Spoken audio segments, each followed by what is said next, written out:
Folks, if we could all take our seats, we'll get started. Milton Music Festival. I'm going to call you out of order. Mr. Moderator, do not recognize that woman.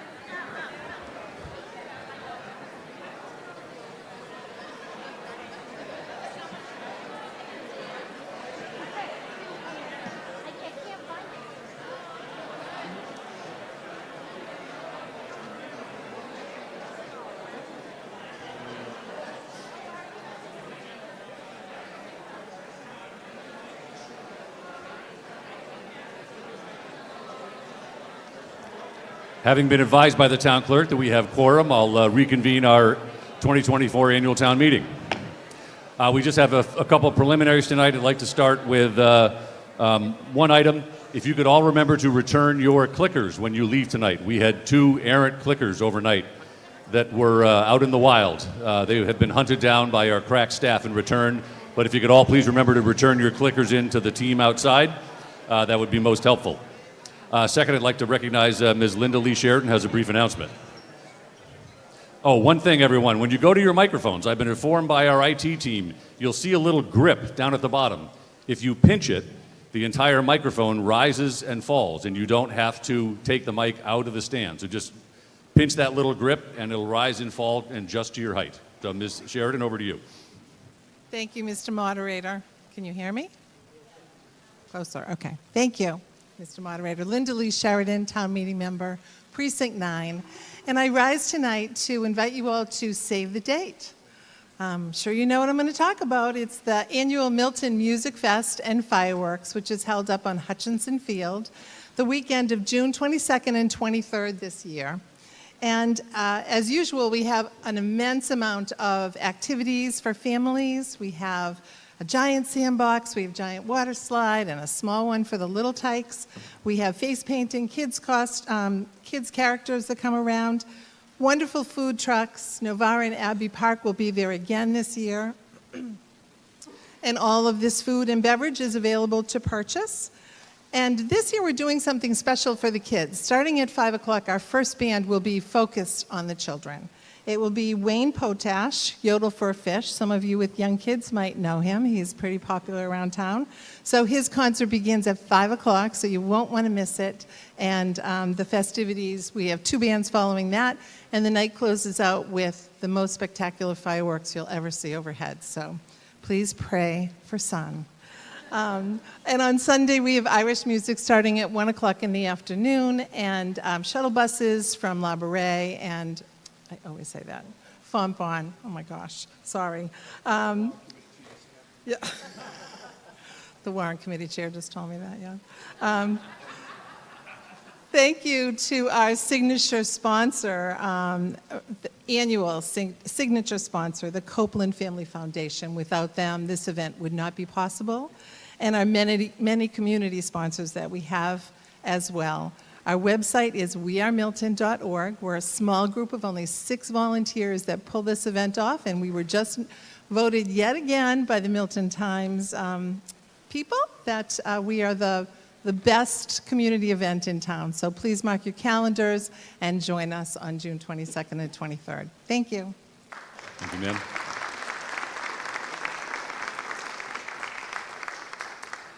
Just a reminder, if at any point you cannot hear a speaker tonight, please just shout out and we'll have the speaker try to adjust the microphone so that everybody can be heard clearly tonight. Also, on clickers again, remember, please don't touch anything other than 1, 2, or 3. Otherwise, you could reprogram your device. So just for good government here, we'd like to do a test vote again. So if we could open up the poll and we will test that all your clickers are working and they are communicating with the receiver.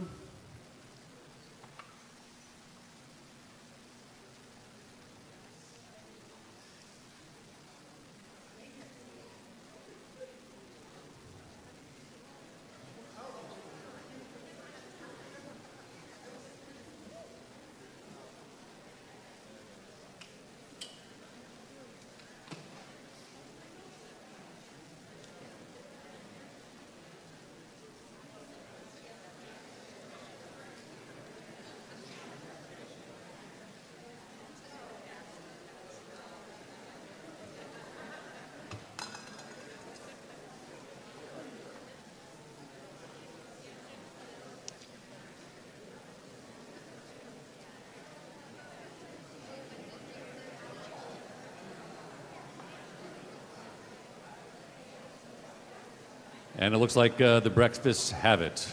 They're all good citizens. All right, team, could we display all the members and their votes so we can check in to make sure you see your vote up there?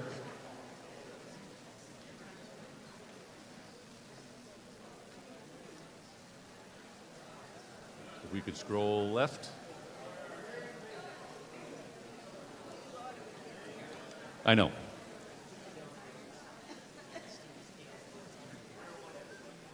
Okay.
Just a question, ladies and gentlemen. If you could all look at the back of your device and make sure you see your name on it.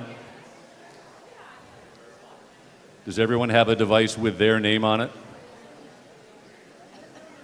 If not, if you could see me. Okay, thank you.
Folks, we're going to run the test again. So, the poll is now open. If you could vote on breakfast once again to confirm your device and our software is all working, and then we'll get going.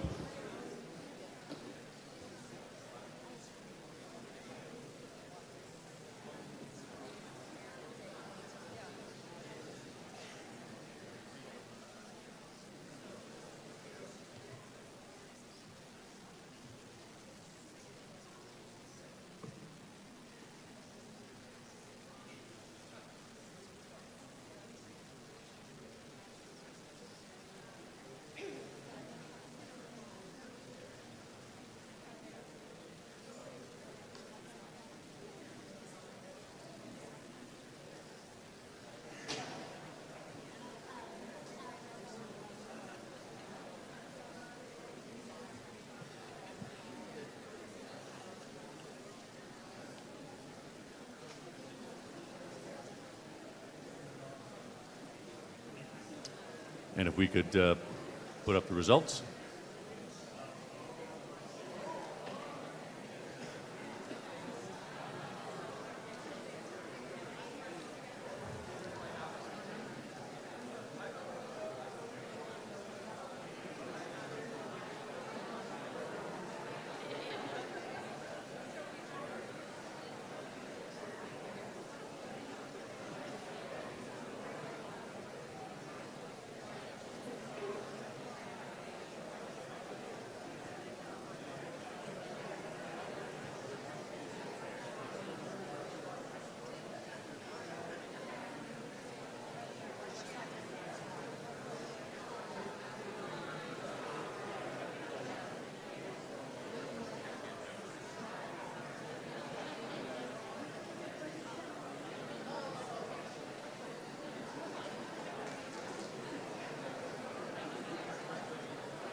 I see we have one person with a challenge. Any other problems with devices? Please see Mr. Mallet up front.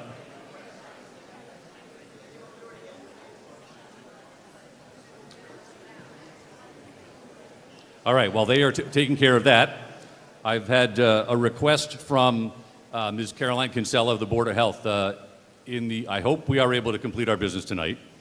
But in the event we cannot, she has a conflict tomorrow and has asked that she is going to be asked to answer questions she thinks on two articles, 22 and 39. Would the body be willing to advance 22 and 39 to the beginning of the meeting so we get them done tonight? So, thank you. On Article 22, so moves. There a second? All in favor, please signify by saying aye. Aye. Opposed, nay. It's unanimous. On Article 39, entertain a motion to move to right after 22. Is there a second? All in favor, please signify by saying aye. Opposed? Nay? It's unanimous. Okay, we will then start with Article 22. Let me find that in your warrant.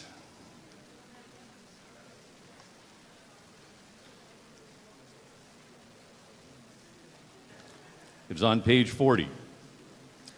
Recommended that the town appropriate the amount shown in the following tabulations under the heading recommended FY25, total Board of Health $420,252. Does anyone wish to speak to this article? I think someone pulled it out the other night. If so, please come to the front. And ma'am, you're recognized. Hi, Susan Koch-Baser, Precinct 4. Is it not on? Susan Koch-Baser, Precinct 4. Is it? Turn it towards me also. So you give us all these instructions and still. All right, Susan Koch-Baser, Precinct 4. And the question I had was about the opioid funds. I had two questions. First, how much is now in the special revenue fund that's available to Milton? And what are the plans for using those funds? And have any Milton residents impacted by the opioid crisis been involved in the decision-making process for how we will use those funds? Thank you. Very good. Ms. Kinsella, can you come address the body?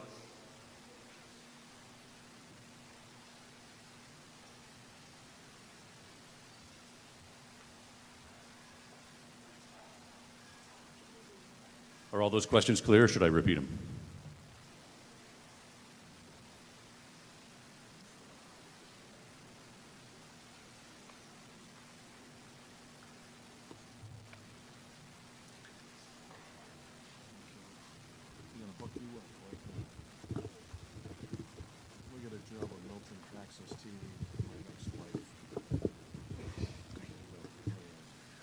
Good evening, everyone.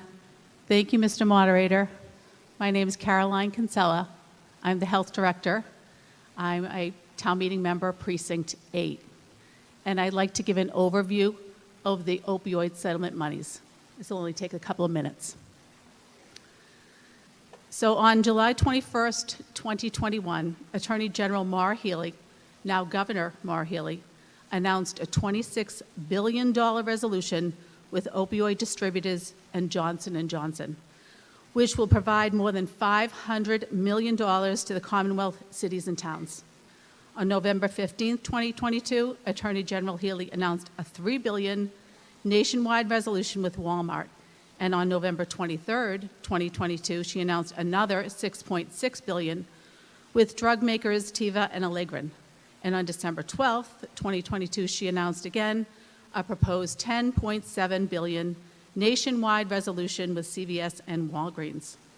So what does that mean for the town of Milton? Great news, because the town of Milton will receive over $1 million through the year 2038. And this money will roll forward if it's not spent every year.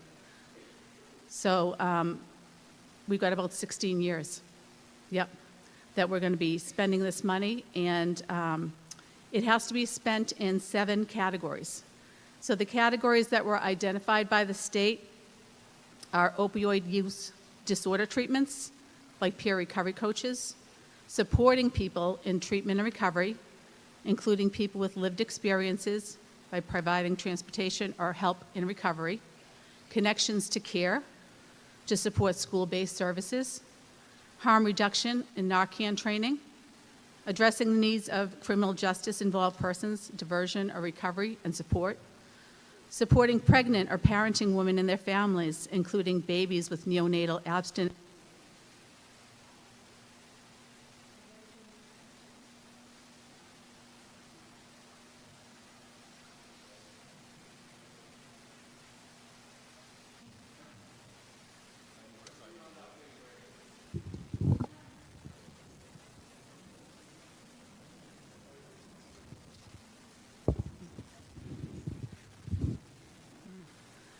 And number 7, prevention misuse of opioids and implement prevention education, supporting community coalitions in developing and implementing a comprehensive strategic plan for substance misuse prevention.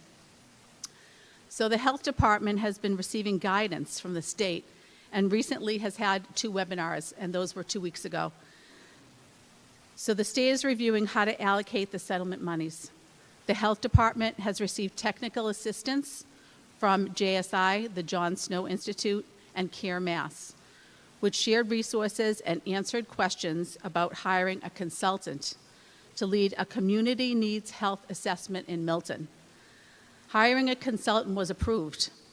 It was an approved expenditure, and we're now contacting vendors for price quotes and scopes of services, because we want to find out how Milton residents would like to spend this money. We want to reach out to Milton residents. And how we do that is we create a survey, we have focus groups, strategic interviews, and interviews in the community forums, and we want to hear from people who have been impacted by opioids. If their family members have passed away, or if they have lived experience, we want to hear from you. We're also actively engaging with our shared service surrounding health departments. So Milton is also in shared service with Canton, Dedham, Norwood, Westwood, Walpole, and Wellesley to potentially pool the money for some programming for Milton. The settlement monies are being deposited into a special revenue fund, which will be overseen and seen by the Board of Health. So first steps are community needs assessment, and then finding out what Milton residents really need, what's the best way to help Milton residents, and then hopefully we can provide some grants to Milton residents to support in the future. So this is going on for many years, and as I said, it doesn't go away. The money will continue out till at least 2038 and beyond.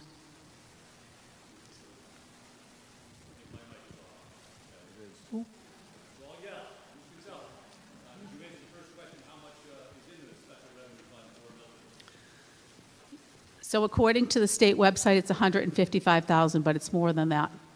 The first year we got 75 and another 75, and we're continuing to get money every month.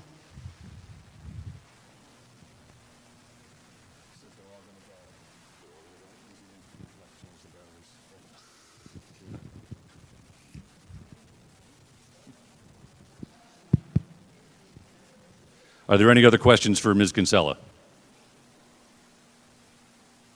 Apparently, we're going to have to have a rapid battery change. Does anyone else wish to speak to this article?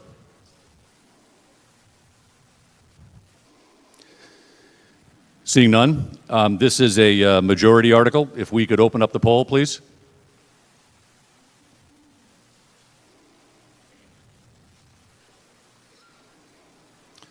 All those in favor of Article 2, please signify by pressing 1. Opposed, press 2. Abstain, please press 3. 1, 2.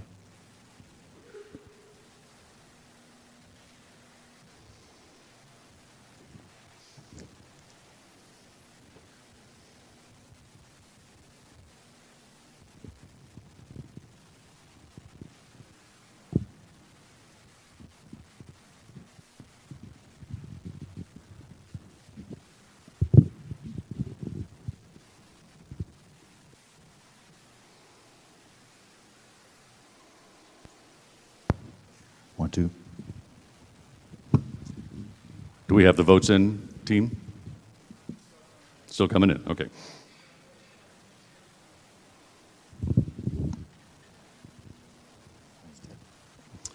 The motion carries with a vote of 224 to 1 with 1 abstention. With that, we'll proceed to Article 39, which you'll find on page 55 of your warrant. I won't read the entire article, but I'll say to see if the town will vote to amend the general bylaws by inserting language in a new chapter, provided that the town clerk shall assign or amend the chapter number and section numbers as required. It's about recordings. So the essence of this is about recording all meetings of all boards and certain boards and committees, including Board of Assessors, Board of Health, Board of Park Commissioners, Library Board of Trustees, Planning Board, School Committee, Trustees of the Cemetery, and the Select Board. We have a recommendation that the town vote to refer the proposed bylaw back to the Select Board for further study. Given that, I'm going to recognize Chair Humphreys of the Warrant Committee to describe the Warrant Committee's recommendation. Mr. Humphreys, you're recognized.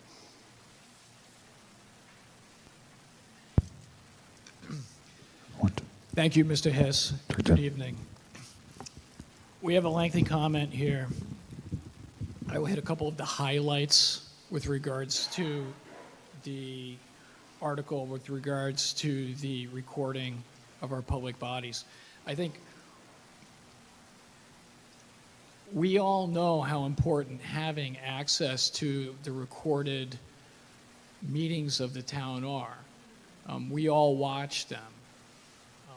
It helps us be informed citizens, to be better town meeting members, just to be aware of what's going on in our town, and then to be able to hold the people that we depend upon to lead us accountable. So this is a great article that's been brought forward to start to put some mandates and requirements on that.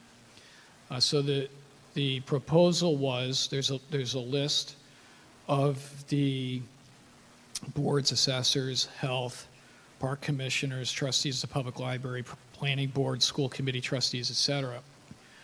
In our deliberation, we saw this as a start. We wanted to go farther. So we, as the warrant committee, were of the opinion that all boards and committees should be recorded. Concerns were raised, specifically with regards to Board of Health, trustees of the cemetery, with regards to, so we started to get into the weeds on this a little bit, of how are we actually going to handle the public broadcast of private matters, personal private matters that might come before, say, the Board of Health, that might not be privileged in the sense of where we could terminate the recording. There were questions with regards to whether or not executive session could handle that. The answer to that was not clear. One of the times that one can go into executive session is at the discretion of a chair. We had concerns about how much power that might give an individual. What could some of the limitations upon that be? The point being is that when we started to review this and think about it, it became a little bit more complicated than was envisioned in this article.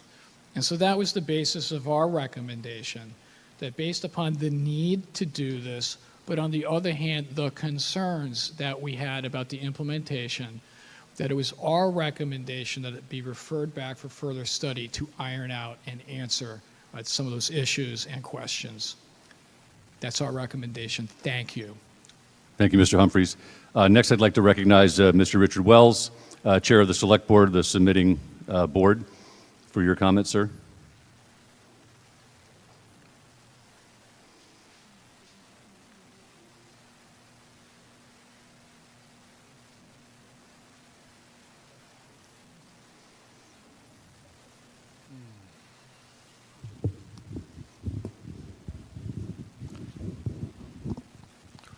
Good evening. Richard Wells, Town Meeting Member, Precinct 7. I'm chair of the people at this distinguished table to my left. I can't get that wrong anyway. So, the previous board did vote to support this, and just as the chair of the warrant committee had mentioned, I mean, for us, we come from the world of being recorded. Our committees, our boards are. For me personally, I come from a world of sensitivity where sensitive issues occurred quite often in life, so I understand the sensitive issue of it. We have not revoted as of yet, as Mr. Cohen has just joined the board, so if my colleagues would, I think what I'd like to do is hear the debate, hear the discussion, then perhaps weigh in at a later time. Is that okay? That'd be all right fine, with you? yes. Is that all right? Okay, thank you. Next, I'd like to recognize Ms. Deborah Milbauer. Ma'am, you recognized?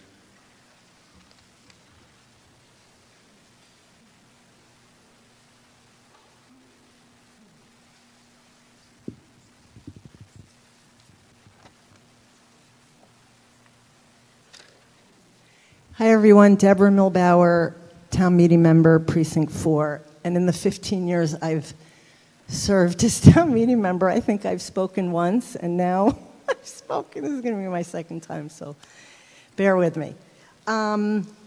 So, first of all, I want to thank the dozens and dozens of people who helped me pitch this article to the Select Board, and I want to thank the Select Board for taking it on and for the Warrant Committee's thoughtful deliberations around it.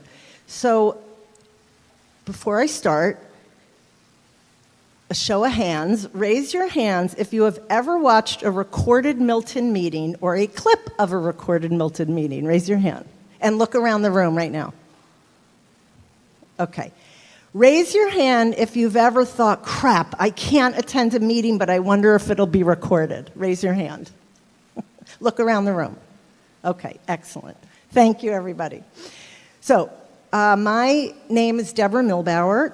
Town Meeting Member, Precinct 4. I rise to ask for your support for Article 39, which requires all 10 elected bodies to record and post their meetings. I am asking town meeting members to not send the article back for further study, so a no vote, and then vote yes to pass the article. So no, not to send it back, and then yes to pass. Currently, it is voluntary to record and post recordings, post proceedings. Currently, it's voluntary to record and post proceedings. 5 elected bodies do. They currently voluntarily do. So Select Board voluntarily records, School Committee, Planning Committee, Blue Hills Regional Tech, another school does that. And most recently, the Library of the Trustees, thank you very much, when they saw the article in the warrant in December, they started recording. So thank you so much. So that leaves 5 that don't voluntarily record. Board of Health, Parks Commissioners, Board of Assessors, the trustees of the cemetery, and the Housing Authority. And the Housing Authority is exempt because it's a state-run authority and Milton doesn't have control over it. So a couple of 3 points about the article. Subcommittees are not included in this article. For those agenda items of a personal nature, executive session protects resident privacy, which allows closed session for selected agenda items per Massachusetts state law. And lastly, I also support a friendly amendment which will request to exclude retreats that do not conduct town business or take any votes, because I know some of the committees have retreats. So I support not excluding retreats. Okay, some context. COVID changed the way the town of Milton conducts meetings. Using Zoom and similar platforms is now ubiquitous. Unrecorded, in-person only meetings seem antiquated given the dramatic change in how the world now operates. Many people tune in to meetings at home or watch the recordings later for various reasons. Childcare duties, disability, lack of transportation, scheduling conflicts, or just sheer convenience. And shout out to those people watching at home right now or who are going to watch the recording later. And thank you to Milton Access TV, who does such a great job on tonight and recording some of our meetings. Milton Access TV has over 1,000 subscribers to their YouTube channel and 1,500 Facebook followers who watch the live broadcast of meetings. And I think it's even more now. This is a number from last year. And each of Jay Funling's podcasts has a few dozen listeners. Go Jay! The inability to access proceedings equitably across all elected bodies is problematic. All committees deliberate important content, not just the 4 mentioned above. Compelling all elected officials to record and post is a fair and equitable way to ensure that all of them do so. It is not appropriate that elected officials be in the position to decide if their own meetings will be recorded or not. Although Milton Access TV will not record meetings that are not in their contract, they have offered to post any recording that lands in the town's secure Zoom account, which town staff of elected bodies can access. User-friendly tabletop devices are available to boost quality and are easy to use. They're called owls because they have those eyes that look like owls that follow you around. I am the resident who pitched this idea to the select board, who voted unanimously, the previous select board before the election, who voted unanimously to sponsor the article. The warrant committee also supports the idea, but ironically, as you heard, recommended to send the article back for further study so it can be expanded to include subcommittees. In an ideal world, it would be great to include them at some point, but not at this time. The select board does not support this. My understanding, watching them deliberate. The select board does not support this, nor do I, at this time. To quote 2 select board members, "We need to walk before we run," said Richard Wells and Ben Zoll, and I hope I'm quoting you all accurately. Unlike elected bodies, there are about 78 subcommittees in town, and that might be more or less. It's about. The subcommittees have no staff assigned to them. The elected bodies have a staff assigned to their bodies, and they're the ones that do minutes and recordings, and they're the ones that do a lot of the logistics and operational stuff. So there's over 78 committees, and they don't have any assigned staff. There's very limited capacity. A lot of them are just volunteers. Some definitely have elected members also, but many of the committees are just volunteer. And I would add that, thinking it through, if you actually were to include subcommittees, you'd really need to have a planful, you need to be planful about setting it up. The committees would need training. They'd actually need more money. Milton Access TV can't do this without more staff. They can't just do this for free. We'd have to buy more owls. They're like $1,000 a shot about. So it's not. It comes with a cost. So there's a lot of reasons not to include subcommittees, although it's a great idea. You have about 3 minutes, ma'am. Oh, shit. Thank you. It will likely not return to town meeting. It will likely not return to town meeting. Select Board does not support including subcommittees and therefore would not revise, I think, would not revise and resubmit as warrant committee incorrectly implies in the warrant.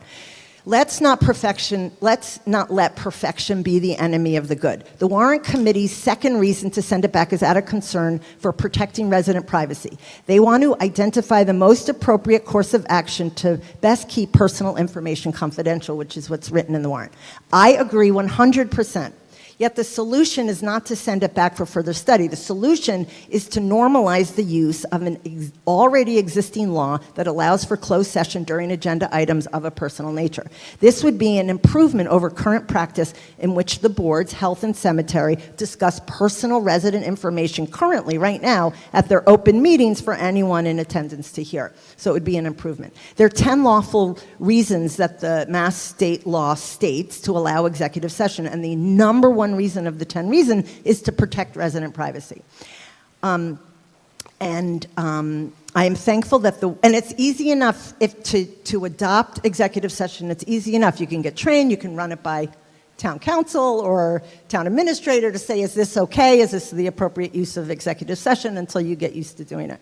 I'm thankful the warrant committee agrees that recording and posting meetings is a great idea. I understand their desire to expand the article to subcommittees, and I appreciate their intent to protect resident privacy. Both are well-meaning.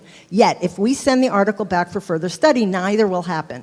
Let's take the first step with elected bodies. In the meantime, let's encourage subcommittees to record voluntarily for now, and I'm happy to help train some of these subcommittees. Ma'am, you have about a minute. Government accountability requires people to pay attention. Now that technology and social norms have evolved, the time has come for all of Milton's elected bodies to be recorded and posted for all voters to see. As the Washington Post aptly says, democracy dies in darkness.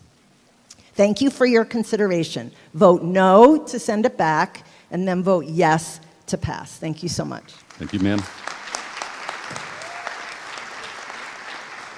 Go to Mr. Matthews next. Folks, would you just go, it might be a lot easier, just go to the mics right there, as opposed to everybody coming up front. We'll zip along here. And again, you can grip that thing and pull it up. There we go. You are an IT guy. You should be able to do this. There we go. That's right. Hi, Scott Matthews, town meeting member, precinct 10.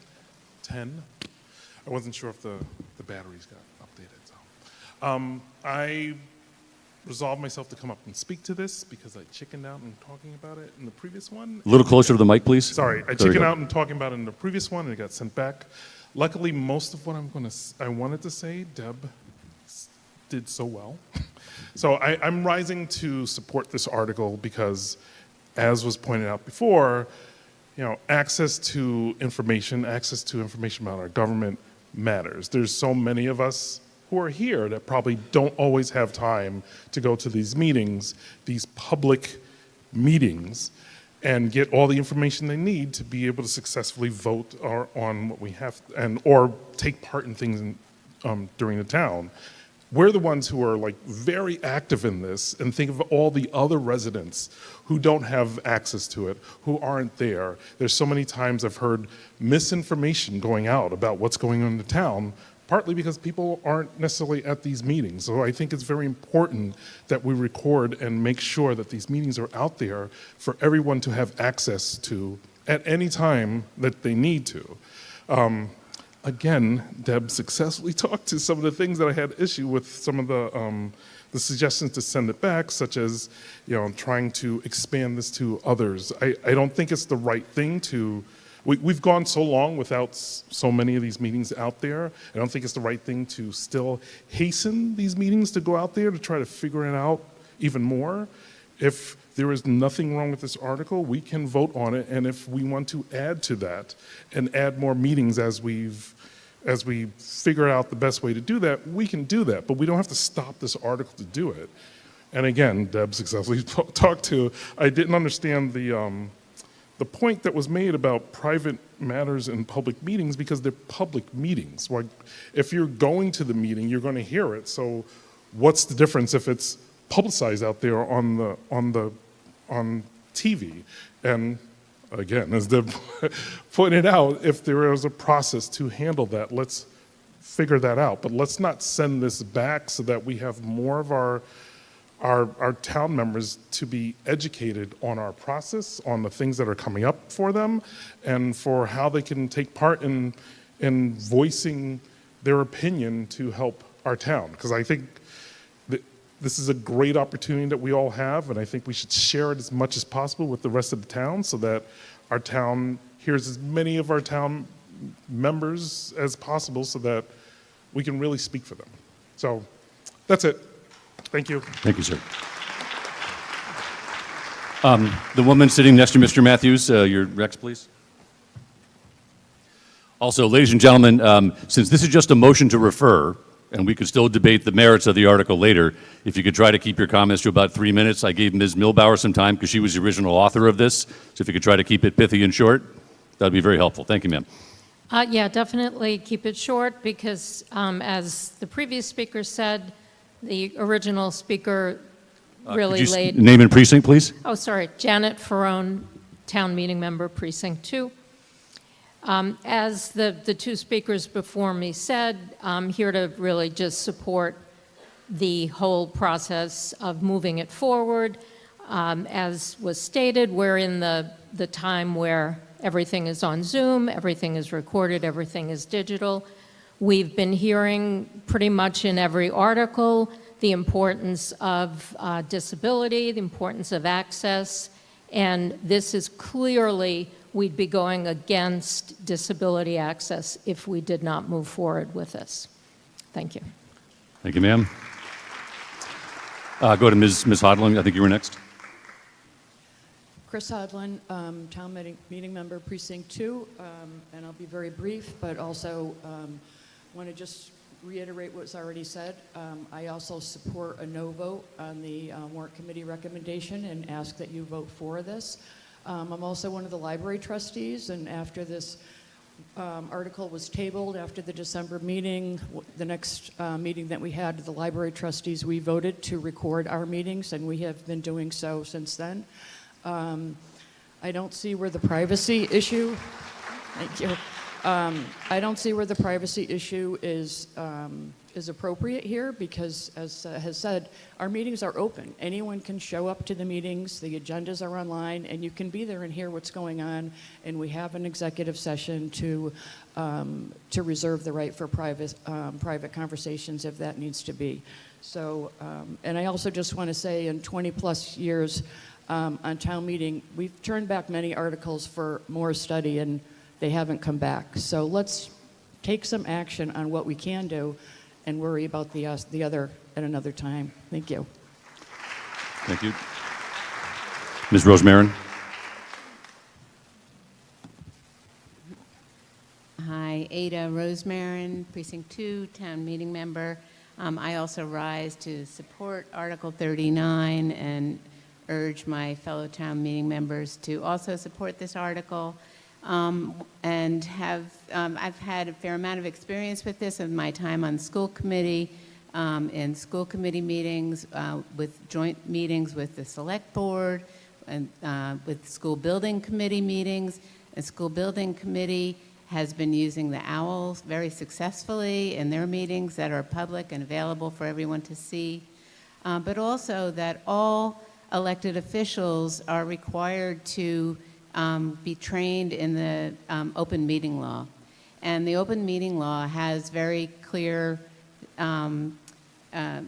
requirements around executive session. As Ms. Milbauer mentioned earlier, there are 10 reasons that are permitted to go into executive session. And in your agenda, you have to state specifically why you're going into executive session. And I think those committees that are concerned about privacy and confidentiality, which I think is very reasonable and very real concern, there are reasons in those list of 10 reasons that will cover that concern. So I think because of that and because of the broader access to all of town boards and goings-on, I support this article and hope the rest of you will too. Thank you.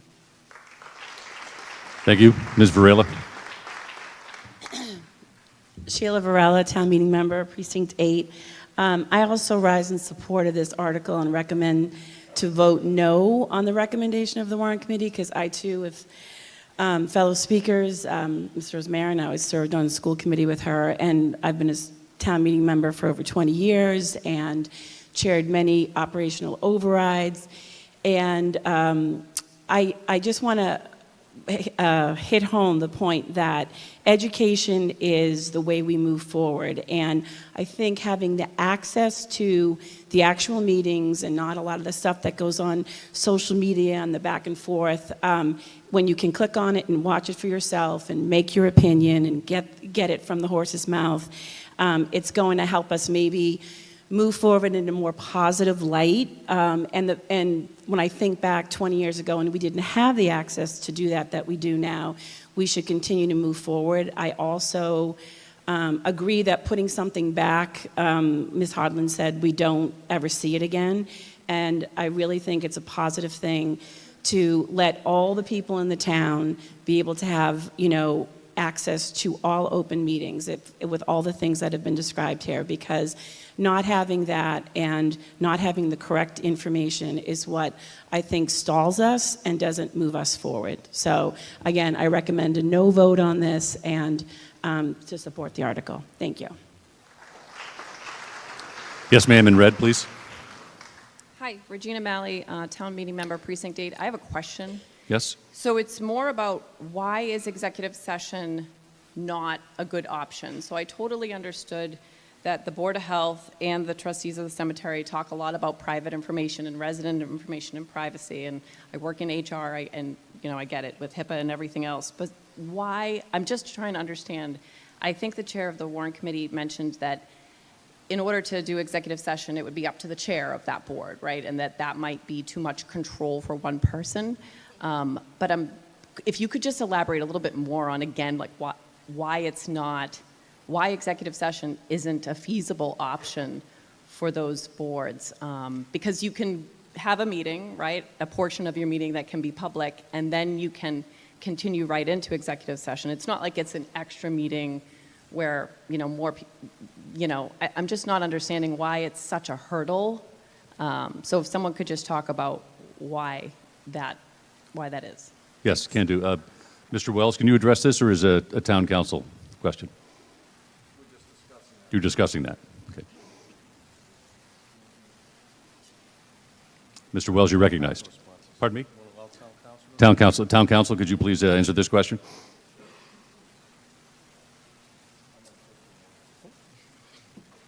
Sure, happy to address it. And I answered a similar question. Could you state your name again, please? Oh, I'm sorry. And nice and loud. Thank you. Peter Mello, Town Council, Murphy, Hesse, Toomey, and Lehane, Office of Town Council. Can everyone hear me? I answered a similar question back in October, I think it was, when I met with the Warrant Committee on a predecessor, or essentially the same article that was on a predecessor warrant. And the thing is, with executive session, there are various enumerated purposes. Sorry, I brought my laptop because I just pulled up an open meeting law determination from the Division of Open Government that I think is instructive, and I just wanted to read a quick excerpt from it. I'll rest that here for a second. There are various enumerated purposes for which a public body can enter into executive session.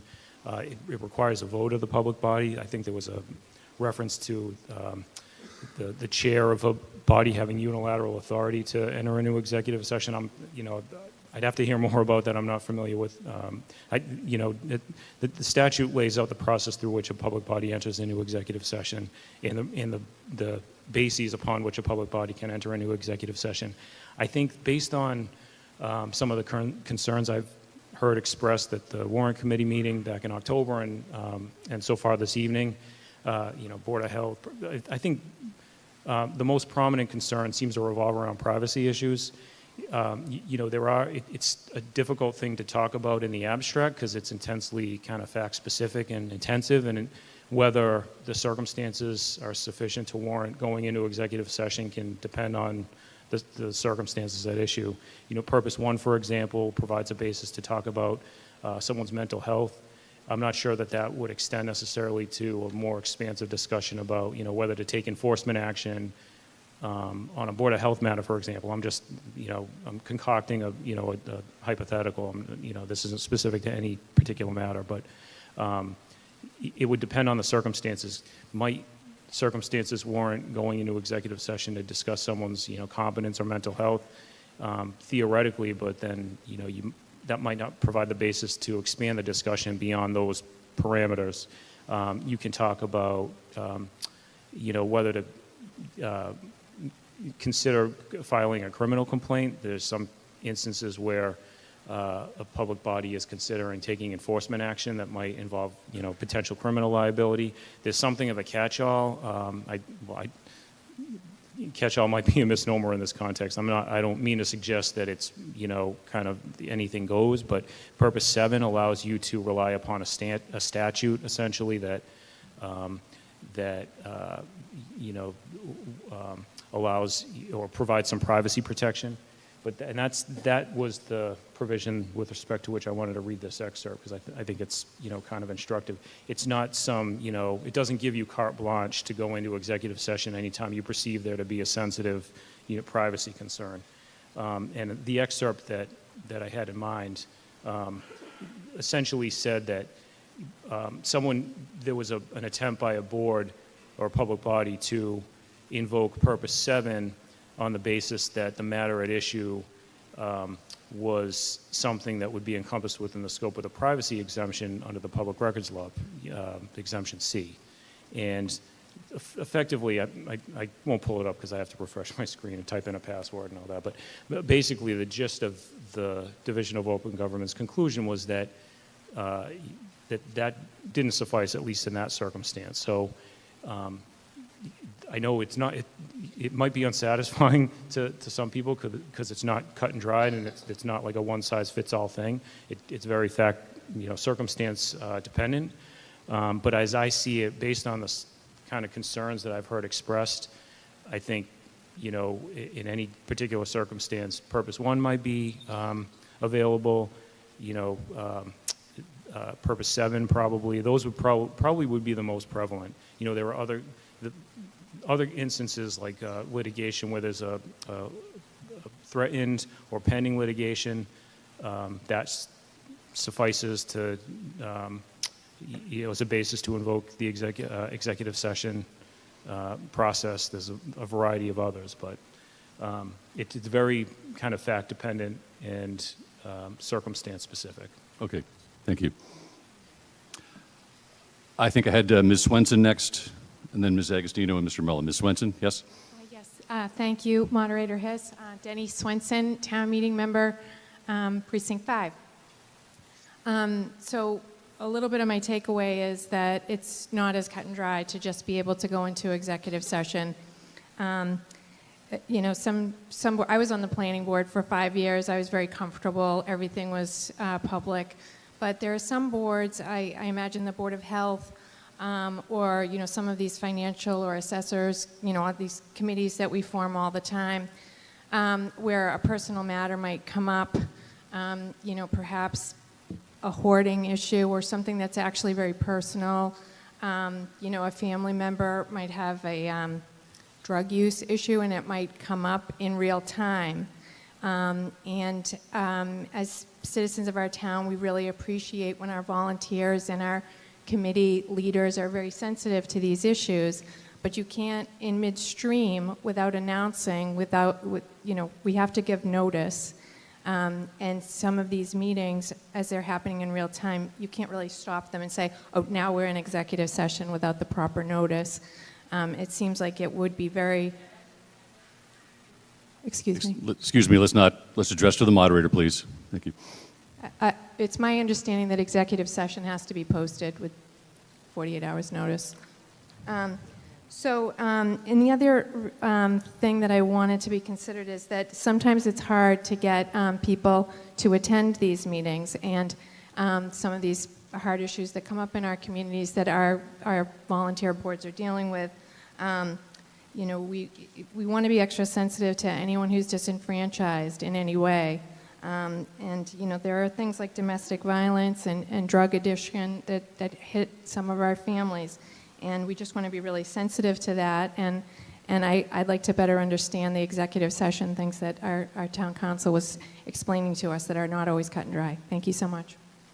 Thank you. Ms. Agostino, you're recognized. I'm sorry. Oh, I missed it. I'm sorry. I missed that. You found your text? Thank you. Again, Peter Mello, Office of Town Council. I don't want to belabor it, but I found the excerpt. I'll just read quickly from it. According to this is, I'll scroll, a Gloucester Retirement Board, decision involving the Gloucester Retirement Board from 2022. It says, according to the open session minutes of the board's August 28th meeting, the board chair announced the purpose for the board's executive session as to comply with or act under the authority of any general law, the Purpose 7 provision that I mentioned. I won't read all the text of it. The law that they were invoking in this instance was Exemption C, the one that I mentioned, of the Public Records Law, exempting personnel and medical files or information and other materials or data relating to a specifically named individual, the disclosure of which may constitute an unwarranted invasion of personal privacy. And here's the key language. A permissive exemption to disclosure of a record under the Public Records Law, as is the case for most of the Public Records Law's enumerated exemptions, does not mandate the type of confidentiality required to authorize discussion in executive session under Purpose 7. For purposes of executive session Purpose 7, a permissive exemption under the Public Records Law stands in contrast to protection of a document that state law requires to be kept confidential. So my only point was that it's not Purpose 7 isn't some magic salve that anytime you think that there's a sensitive personal issue, you can invoke it to go into executive session. That might not be the case. It's all circumstance specific and dependent. So so I understand. Sure. What you said is if a private matter comes up, a board just can't call an audible and call executive session automatically. It's instance specific. Is that what you just said? Yeah, so... without repeating the whole thing, exactly. but that's the gist of it. You need to rely upon a statute that basically mandates confidentiality is how I read it. Again, there might be some other basis to go into executive session. It all depends on the circumstances. And there was a question about posting. You do have to post executive session, if it's reasonably anticipated by the chair. Okay. 48 hours before the meeting. But yeah, if something comes up on the fly Right. and you need to, there's this, I think the AG's office would say if it can be deferred to a future meeting and the subject of a posting, that's the better practice. I see. But there has to be, if you're going to rely on Purpose 7, there's got to be an explicit statutory basis that basically requires that the discussion be kept confidential. All right. Thank you, Mr. Mello. And I think that's more rarely invoked. Very good. Now, Ms. Agostino, I think you were next.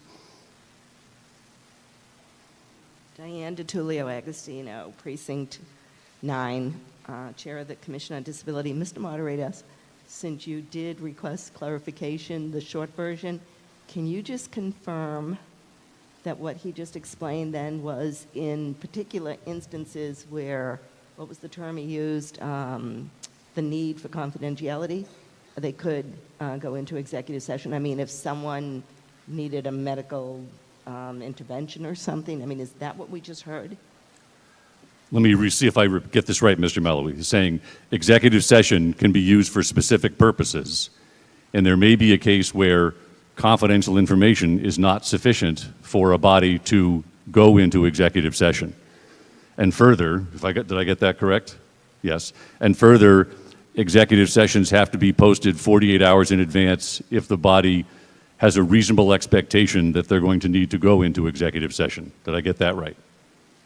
Yes. And that's an engineering degree right there. So is that okay? Is that the clarification you sought? So I think what I heard you say was the first portion, that if it was some emergency that came up, they could do it, but otherwise, If they know, they would have to post the executive session in 48 hours. With a reasonable expectation, they have to post it within 48 hours. That's what I heard, yes. Thank you very much for clarifying that for everyone. Everyone might assume why I'm standing. I actually was going to rise to make a friendly amendment to strike the Board of Health and the the trustees of the cemetery from the proposed article. However, listening to the brilliant discussion, I vacillated between yes and no. So I want to give you a little bit of history on Milton's ability and the delayed response when other towns were providing public access. It was over 36 years ago. Ma'am, Ms. Agostino, we're still on the motion to refer. Right. So if we could keep this very short, we'll have a chance to do history later. Right. So the reason that I am beginning the historical is because the motion to refer should be denied, voted no. If I have that right. In fact, that's another thing I want to make sure with a lot of new town meeting members. Yes. Whether sometimes people will vote, they think they need to vote yes, when it has to be no. So it was over 36 years ago that the district attorney, Bill Delahunt, provided the law, which is this Mass General 30A, Section 2. And one of the speakers referred to, hey, they're public meetings. Anyone can attend it. More important is the section that the district attorney provided that was presented at the first ever taped selectmen's meeting, because there was selectmen back then. I was not on the board.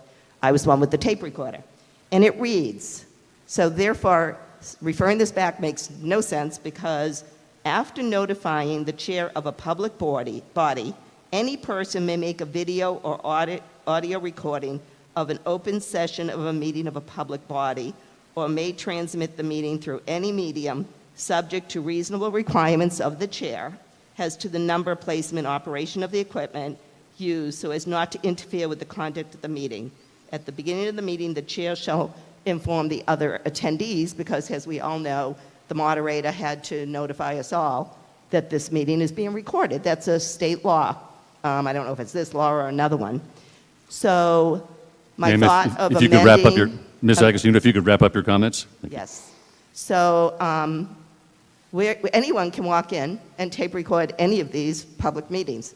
So I strongly encourage, for those many Milton residents that you don't know about who are disabled and cannot attend meetings at all and who want to be involved, this is an opportunity to let them be involved.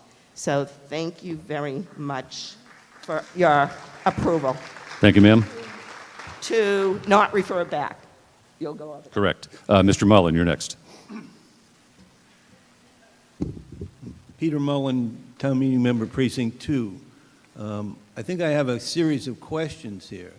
As I understand what we currently do, we have 5 boards whose meetings are recorded and broadcast through cable TV.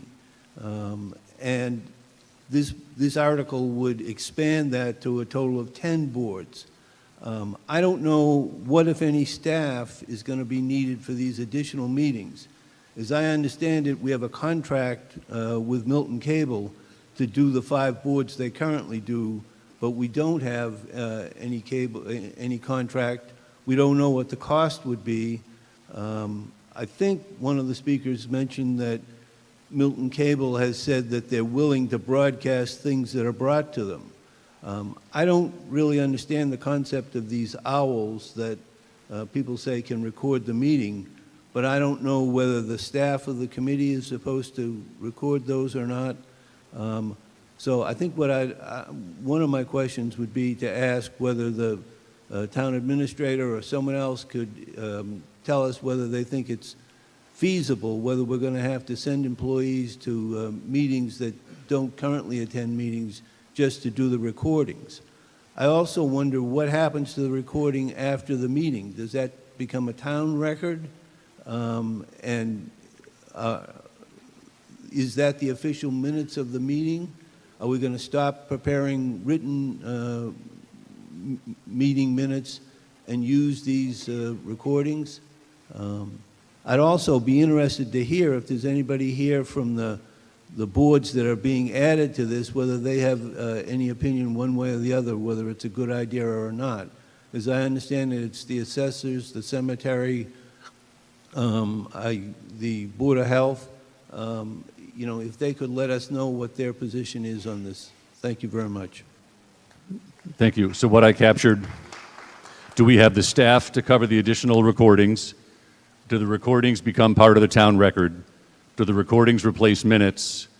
And what do the expanded boards think of the new recordings? So with that, Mr. Milano, I think I recognize you about staff. Is that correct?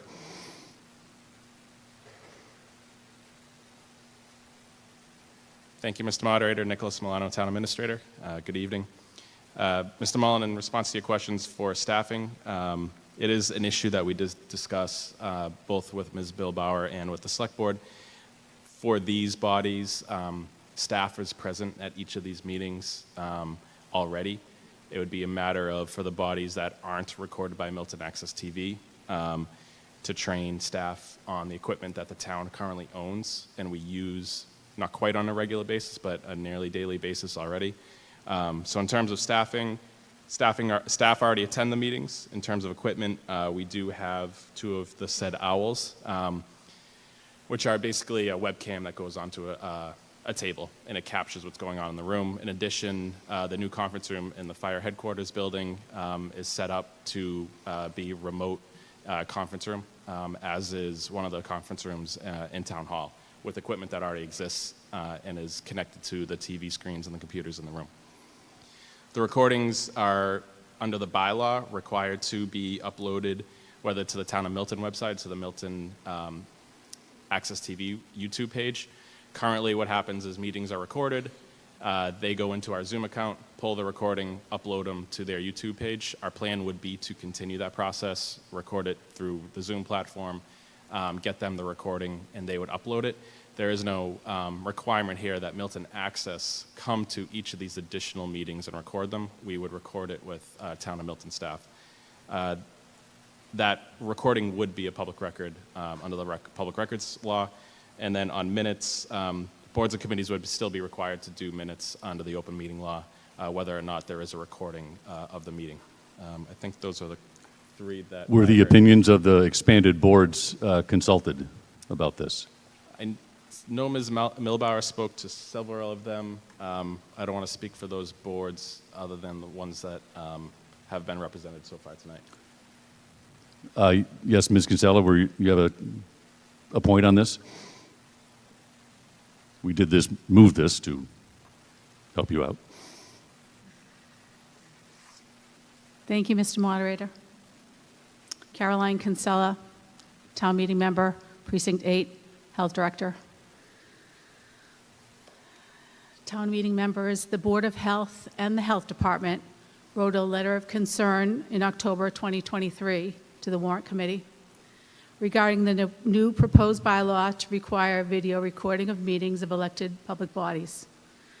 After further reflection pertaining to this potential new bylaw, the Board of Health and the Milton Health Department staff have concluded that video recording of Board of Health meetings may be detrimental to the mental health and personal well-being of residents. The Health Department is in a unique position to uphold and enforce state and local public health laws. Board of Health meetings cover a wide variety of public health matters, including tenant and landlord disputes.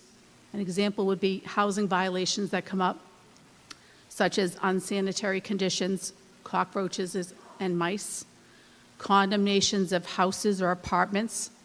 Recently, a resident was having her apartment condemned, but she did not want her son's friends to see a video on this, and I can't blame her. Neighbor disputes, trash or rodents harborage in wood piles in neighbors' lawns, animal sanitation, complaints of horse manure, smells, chickens, smells, compulsive acquiring tendencies, mental disorders of hoarding and condemning houses, which are found to be unsanitary, and other mental health issues. In a past meeting, a resident spoke about his wife's health conditions, and in another meeting, a resident was threatening the Board of Health and appeared at our Board of Health meeting. A video recording of that meeting would have exacerbated the situation. Ms. Kinsella, about a minute left, if you would. Thank you. Oftentimes, when residents call to complain, they want to be anonymous, and they don't want to leave their name. Milton residents may be hesitant to video record a problem or sensitive issue that they may be struggling with in their life or in their homes, which will be recorded permanently for everyone to see. This would limit the Board of Health and the Health Department in serving the community. Residents may no longer trust the Health Department and not bring issues to us in the future. The Board of Health cannot predict unseen circumstances that can't go into executive session on the spot, or they can't stop recordings. This is about the privacy of our residents and some confidential issues that the Health Department works on every day. Thank you. Thank you, ma'am.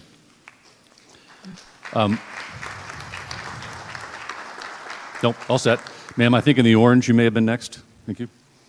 Sorry, I don't know your name, so. I'm about to tell you. I'm Christine Turnier from P4. So right now, we are talking about public meetings. And I just want to make sure that I understand this. Like, I have right now in my pocket the ability to record and the ability to literally live stream onto Facebook.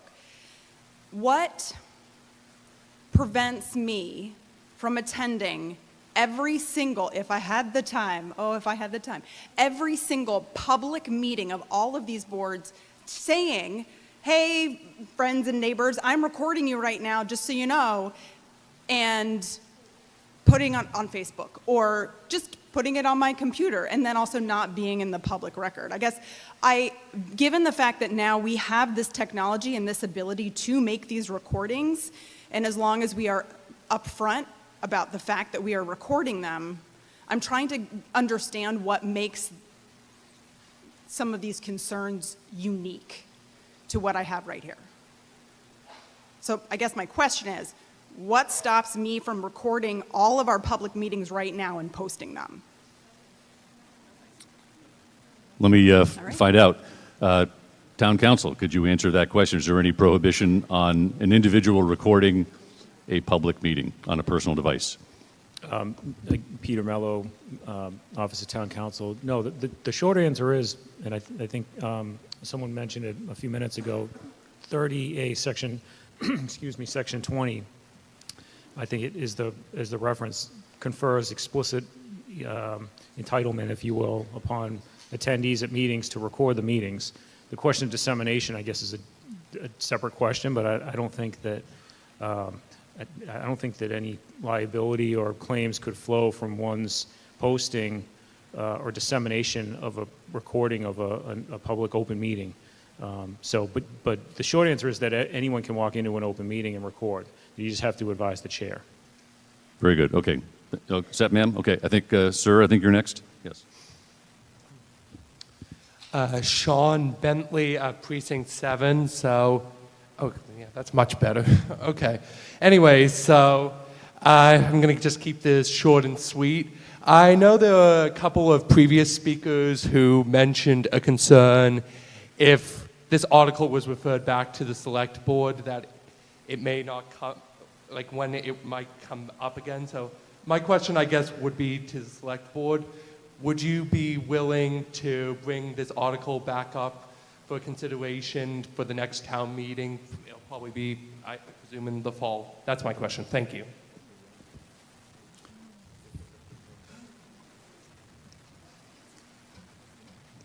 Chair Wells.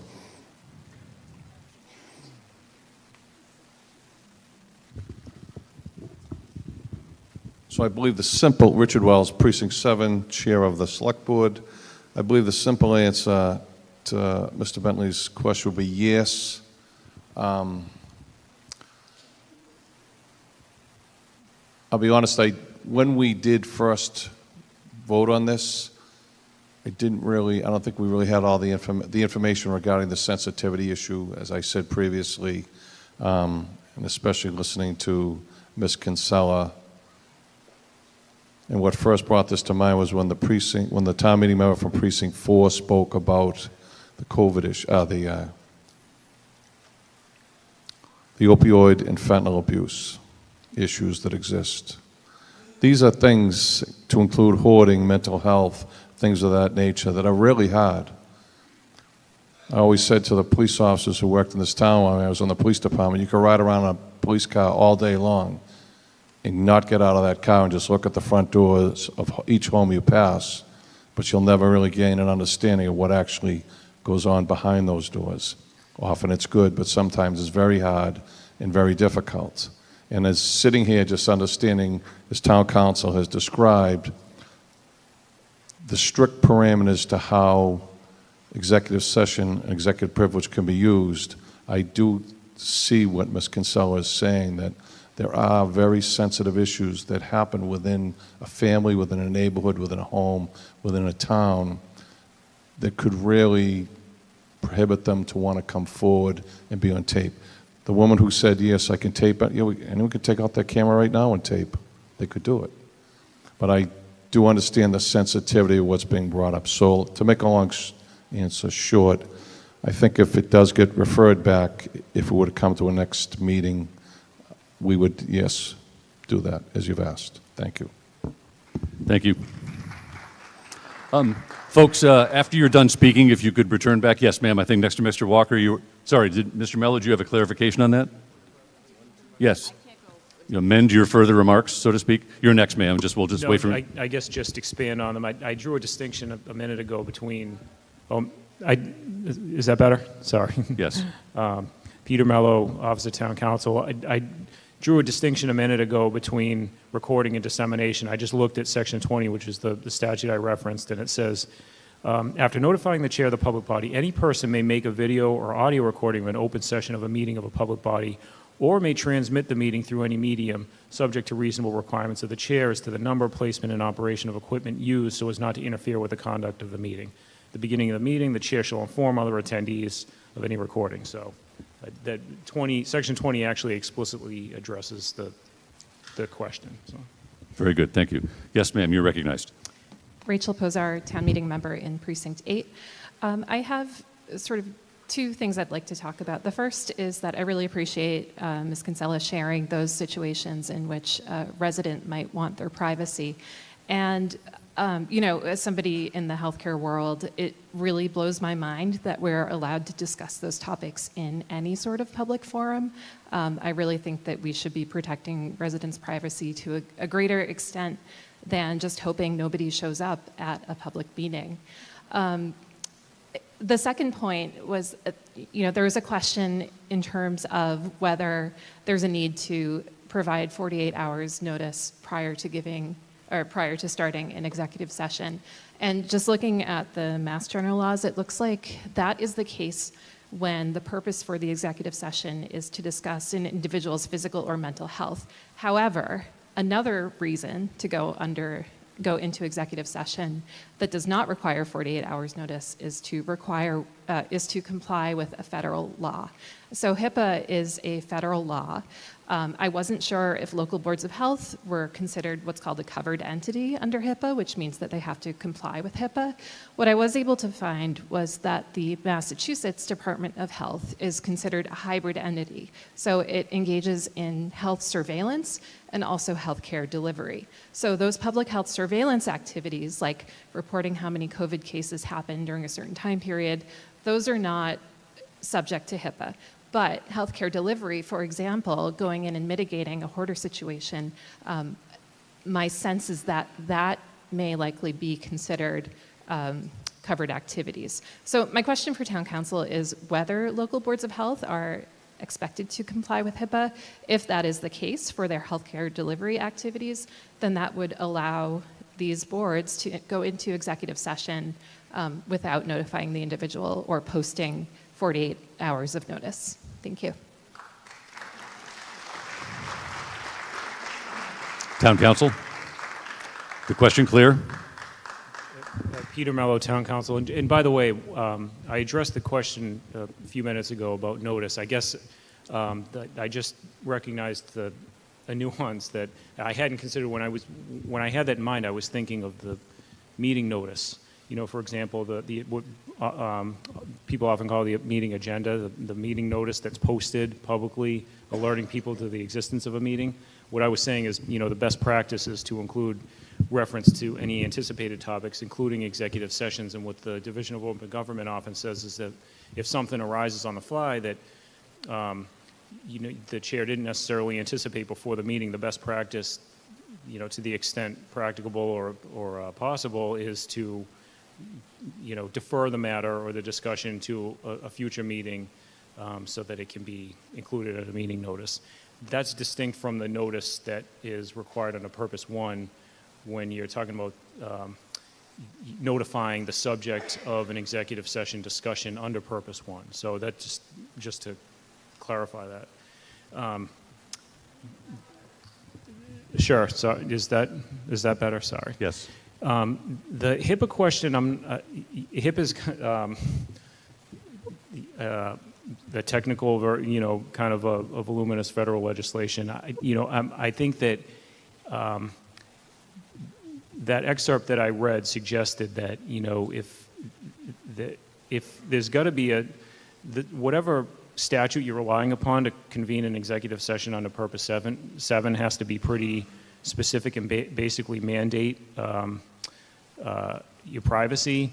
And again, if you're, whatever purpose you're invoking for Purpose 7, or relying upon to invoke Purpose 7, the discussion has to remain confined to that topic, and it, you know, you kind of at your peril veer beyond those boundaries. That would be my concern, and it's not something that you can address. Again, I know it's not a perfect answer because it's not a one-size-fits-all proposition. It totally depends on the circumstances, and if someone were to challenge it, if it were the subject of an open meeting law complaint, one of the you know, remedies or results that can flow from a complaint about convening an executive session without, you know, a sufficient purpose is that the subject of the discussion, the minutes of the meeting of the executive session, can be required to be disclosed publicly. So it's something that you should, you know, with respect to which you should tread pretty carefully, in my view, and that's what I usually, you know, caution. That's the approach I usually caution boards. Can I pause you there, Mr. Mello? So maybe a couple just clarifying. Is the Board of Health content by default must be HIPAA compliant? I think that was the member's first question. Or if the answer is no, are there certain portions that must be HIPAA compliant? Was that the essence of the member's question? Yes? Ms. Posar? Yes. So was everything the Board of Health done, must it be HIPAA compliant? Does the Board of Health's discussion need to, you know, or in discussing a person's circumstances, does revelation of information that's protected by HIPAA, would that run afoul of HIPAA in a public meeting? That's the question. Yeah, I mean, Is that a yes? It would? I mean, let me. Is this beyond your purview? You may not know the answer, and that's okay to say if you don't know. Yeah, no, it's a question. I'm not. You know, that's not my bailiwick. HIPAA, right, you you're know, a town the nuances council, of not a HIPAA federal law, attorney but here. I Right, think right. that basically it is the only thing that I'd like to give a little bit of thought to is I think it probably would be problematic, but I can't say that categorically or unequivocally because it you know, could depend on the circumstances and the status of a municipality as a covered entity is I'm not sure that's I'm not sure what the status of that is. That's something I'd have to take a look Okay. at. But. So, Ms. Pauser, it sounds like we don't have a definitive answer for you either way on the topic, if you're satisfied with that. I think, yes, here on my right. Yes, sir, you're recognized. Brian Kelly, Town Meeting Member, Precinct 7. One of the solutions to this executive session might be posting that you're going to have an executive session for every meeting. I don't think there's a law against not going into it. Another thing, the Board of Health is a concern. Probably the trustees of the cemetery would be concerned also. So we could easily move on this article, maybe by excluding those particular committees for now. Well, we'd have, Just 1 minute. we'd have to do that, if I could just make a point, we'd have to deal with the motion to refer and then come back an amendment, just so everyone knows. The other issue would be, as far as the equipment, the owl, someone said $1,000 for the owl. I don't really think that we need to have a video recording of every committee. We could have audio recordings, which are much smaller files and much quicker to upload, and we could probably do it right to the Town of Milton website, right under the particular committee that you represent. Simple. So I think it's not going to be as complicated as we're making this right now, and we could probably move forward this evening. Thank you. All right, thank you, Mr. Kelly. Ms. Dillon, I think you were next. Is that right? Or was it Mr. Walker? Mr. Walker, yes. Leroy Walker, Town Meeting Member, Precinct 10. I think we've lost a little bit of focus here. So let's recap. All of the boards that we're talking about are public boards. By their very nature, that means that the proceedings that those boards conduct in public are accessible to the public. And if we didn't know it already, we found out that there's a law which says that any individual can record the meeting and transmit that recording however they wish. I'm a little confused about what the objections are. I understand that there may be parts of the business that boards conduct that could be personal, private, confidential, or legally protected as confidential. 4 different things I might point out. But if that's the case, if the argument was, well, we were discussing these things in a public meeting that wasn't recorded, but now that it's going to be recorded, we're concerned, I don't understand the problem. So the reason that I rise is first to say we should vote no on the motion to refer back, but also to offer my experience and expertise. I did serve on the school committee for 6 years, and I did serve as chair for 2 of those years. So I'm intimately familiar with the law that covers executive session, and I would be happy to offer my services to the Board of Health and the cemetery trustees and work with town council if necessary to figure out if they have concerns about a particular item and how to protect that if possible. I'm happy to help them do that. But these are public boards. Transparency is what we're after. Transparency should be what we're after. Let's move on. Thank you so much. Thank you. I think Ed. So at this point, I see 3 speakers, Ms. Dillon, Mr. Cuccello, and to your right, and then we may have a second round, but we're getting close, I think, to getting all the points out. Ma'am, you can just grab the stem just below. You see that grip? Pinch it, and it'll sink. Apologize to the person after me. My name is Elizabeth Dillon. I'm a town meeting member from Precinct 6. I think that many of us agree that it is important to have public meetings be public. However, I am too concerned, as Ms. Swenson mentioned earlier and Ms. Kinsella mentioned earlier. I think there is a difference between having a public meeting that people can attend and having your private information be recorded on YouTube in perpetuity. However, I, like the gentleman before me, have a possible suggestion / question for town council. Like everybody in Milton that's not an architect, I am an attorney. And I, till recently, was a litigator. And what we do in litigation is if there's a deposition and there's confidential, sensitive information, after the fact, we take that information out so a person can make a request and essentially redact that information.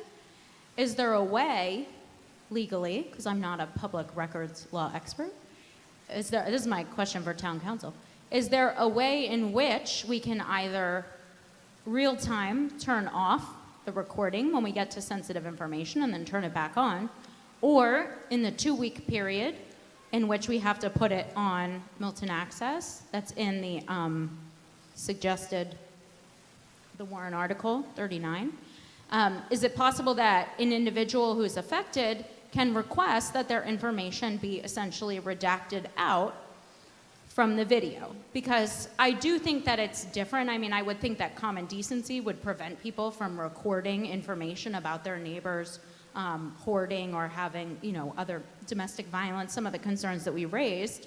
But once something's on the internet, it's on the internet forever. So that's my question for town council. Thank you. Mr. Mello, you're recognized. Thank you, Peter Mello, Town Council. That's a great question, and I was just telling a gentleman before the meeting that one thing that I like about town meetings is it gives me a perspective on what it must feel like to be the subject of a deposition, as opposed to the opposing counsel, which is it's actually good, it's helpful. But Section 22 of 30A actually deals with this question expressly, and it says, the subparagraph here is subparagraph E. The minutes of any open session, the notes, recordings, or other materials used in the preparation of such minutes, and all documents and exhibits used at the session shall be public records in their entirety and not exempt from disclosure pursuant to any of the exemptions under Clause 20, the privacy the exemption, or the definition of public records, 26 of Section 7 of Chapter 4. Notwithstanding this paragraph, the following materials shall be exempt from disclosure to the public as personnel information. Materials used in a performance evaluation of an individual bearing on his professional competence, materials used in deliberations about employment or appointment of individuals, including applications and supporting materials, provided, however, that any resume submitted by an applicant shall not be exempt. So subject to those two, in this context, in opposite exemptions, the answer is no. They're public records in their entirety is how I would read subparagraph E, and that's how I've sort of always interpreted that. So you can't turn it off, and an individual cannot request a redaction. No, turning it off is a separate question. There's nothing that requires an open meeting to be recorded under the open meeting law. That would be something that would be mandated exclusively by the bylaw. By this bylaw. Yeah, But under this bylaw, the you bylaw is couldn't. in its current form, to the extent that it doesn't contemplate the recording ever being terminated, you know, I guess that wouldn't be an option under the strict terms of the bylaw. There's language in the bylaw that addresses situations in which there's a technological issue, you know, or an emergency meeting, or, you know, the like. But no, there's nothing in the bylaw that specifically would authorize the termination of a recording because the topic is, you know, particularly sensitive. But there's nothing in the state statute, in the open meeting law, that mandates that meetings be recorded. Is there anything in the open meeting law, to her question, about an individual being able to request a redaction in that 2-week period between recording and posting? No, it just says it enumerates among the items that are public records in their entirety any meeting recordings.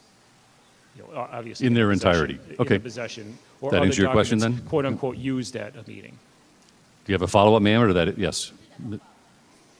So I just wanted to make sure I understood what you were saying. So in which case then my second suggestion of having it be essentially redacted out would not be lawful, but perhaps turning it off or turning it on would be potentially lawful, in which case I would ask that the body vote not to refer it back, and that we can address either the means in which the other gentleman said or one of the means in which I said, that we can deal with this issue while still respecting people's privacy. Thank you.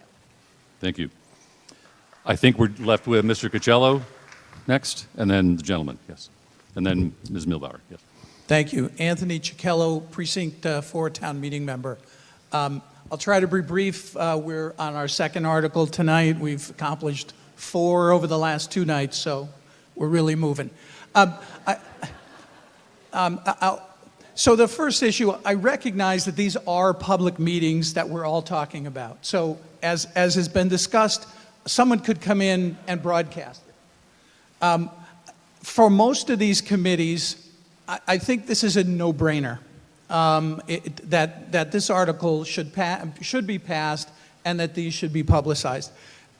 The concerns raised about the Board of Public Health concerned me. Those are the types of things that, even if they could be recorded, maybe shouldn't be. I'm also concerned that we may or may not be dealing as best we can with what we put in an executive session in a Board of Health meeting. I understand the concern about going into executive session. Executive session interferes with the transparency of the public meetings, and all of the regulators construe those exceptions very narrowly, but it may be that in fact there are some of these situations that should and could be dealt with privately in the executive session. Maybe practical challenges in doing that, but I think that that's an issue that we can study some more. My suggestion today, I also agree with the speaker's view on subcommittees. At this point, we can leave those behind. If we want to add those later, we can do that later. But we should get the primary committees going. My recommendation to town meeting is that we vote no on the article to refer this back. And when we address this article, right now we might want to slice out the Board of Health, and not include that. Figure out how we can best protect the interests of the public. I don't know if the cemetery board should be kept out or not, but we can talk about that when and if we get to the main motion. But that's my suggestion, that town meeting vote no on the article, the recommendation to refer back, and then pass this article in some slightly amended form. Thank you. Understood. Thank you. Yes, sir. Do you have something important and new to add tonight? Yes. No. Okay. We can save the time if you don't. Then, just a sec. Ms. Milbauer, you have a short bite at the apple, and then we'll stop. Sure. Okay. Hi. I just want to say Board of Health does really important work. I've been to their meetings. Sometimes I'm the only one. It's really important work they do, and I don't think people realize the scope of what they do, actually. And I've been to a bunch of meetings where maybe there's one privacy item on the agenda and the rest are really important public items. And maybe there's one or two, but the majority, all the meetings I've been to, the majority are always of public interest. For example, they do flu clinics and they have to decide where they go, what to do. The flu clinics actually are quite interesting, and I've heard their conversations around it, and it's important that the rest of us understand and know about it. The opioid conversation we just talked about, that's a lot of money that I think the public has access, should really be able to hear what those conversations are about. They do really important work. Caroline is underselling them, I think. They also, I was at a meeting a few months ago where they talked about smoking policy in public housing. It was a really thoughtful conversation. I was also there a few years ago when they changed the age to purchase tobacco from age 18 to 21. Like, these are really important community decisions. I think the convenience stores wanted to say something about it, and they came and spoke to that issue. And then think about COVID. I mean, COVID was a very public and important subject that we all were very involved with the Board of Health. I mean, all of us. It was a crisis. Ms. Milbauer, if you could wrap it up. All right, so that's one thing I'll say. I think Caroline is underselling the Board of Health, because you all do a lot of important stuff that I think everyone would want to have a part of. So the second thing I want to say is... Ms. Milbauer, you've used your 10 minutes. If you could really wrap it up. Okay. Last thing I'll say is I support protecting privacy. But to say, oh, we're not sure how we'll use executive session, if we're going to do it wrong or right, it's a very simple way to take care of it. You consult town council once a month before you post the agenda, and you go through the items that will be potentially private. And if town council doesn't know, then you get guidance from the state. So to not know how to do it doesn't seem a strong enough argument to say we as the town can't have access to any of the other public information. So I'm opposed to exempting Board of Health. They do really important work that nobody knows. Ma'am, we'll have to wrap it up. Thank you Thank so you very much. much.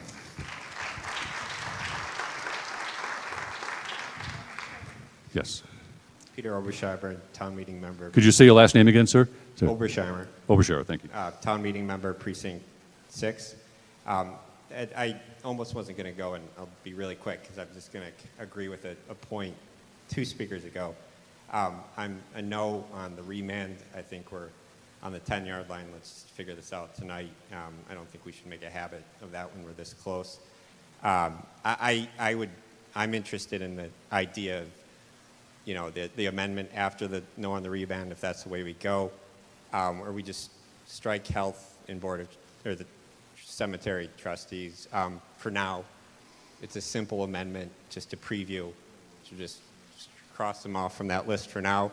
Maybe think of them like we're going to think about. Let's just take a little bit more time, like with the subcommittees, how that's going to get figured out. I do think there's a pretty big distinction in the level of invasiveness of personal information about between an iPhone recording and when in the town recording, maintaining at a central location this kind of information. So I think that's sort of just let's keep it going at a minimum on all the other committees. Let's do it for all the positive reasons discussed. Let's just carve those other ones out for now. Let's get this done. Thank you. All right, thank you. At this point, Ms. Agostino, I think you've used your 3 minutes. I've been keeping track, so yes. Now, Select Board, you said you were going to hold off until now on your opinion? Mr. Moderator, Diane DiTullio, Agostino, Precinct 9. Could you please clarify if my original questions, because I did not expand beyond one point, my original request, the town council's explanation be clarified, and you yourself had asked for it, because I do have as a licensed health insurance provider, I have the HIPAA answer. I'm sorry, what was your original question, ma'am? That was a while ago. You were talking about the 3 minutes.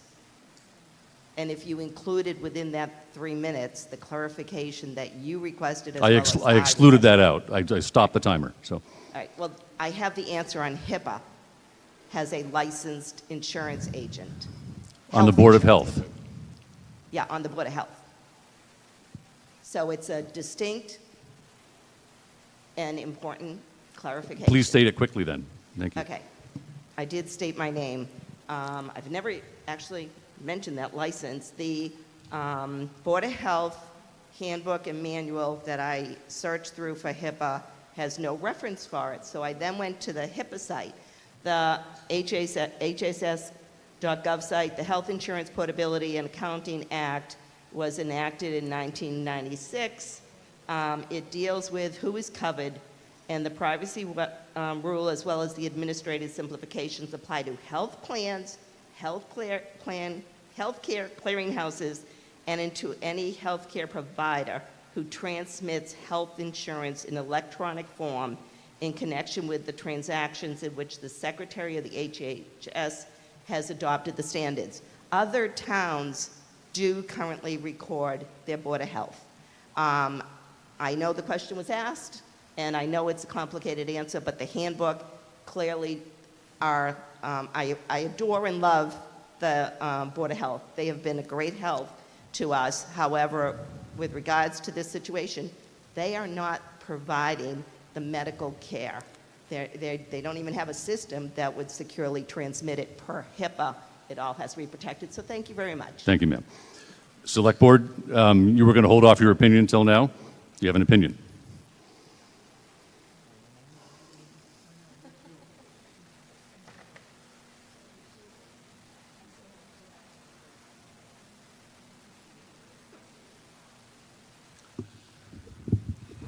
Thank you.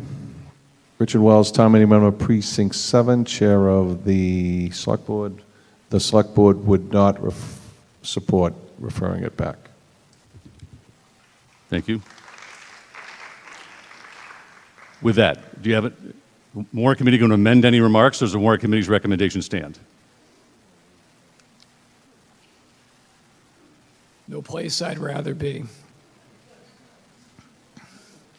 I submit to you that this conversation that we are having here, the complex and profound issues that we have discussed tonight, is making our point.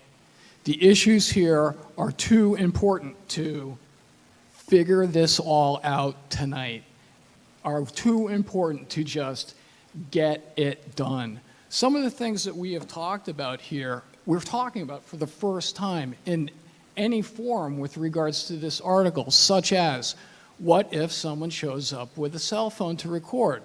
Just the fact that everyone has these things now and can whip them out in a private place, in a public place, doesn't mean that there is no such thing as a right to privacy. Does not mean that there is no such thing as privacy. It just simply means that the issue is more complicated. What's going to happen at a public meeting when that actually happens? It's going to shut that public meeting down. Something that we need to think about is, how can a board handle it when a citizen brings out a cell phone to record for purposes of intimidation, for purposes of shutting down the conversation? As I said, this is the first time tonight that any of these profound issues involving privacy, involving people's lives, and how our town manages our obligation to these people are being brought up for the first time. The Warrant Committee stands by its recommendation. Thank you. Thank you. We'll now go to a vote. Now, this is a motion to refer. It only requires a majority vote. So here's your vote. If you are in favor of referring this back, you'll vote yes.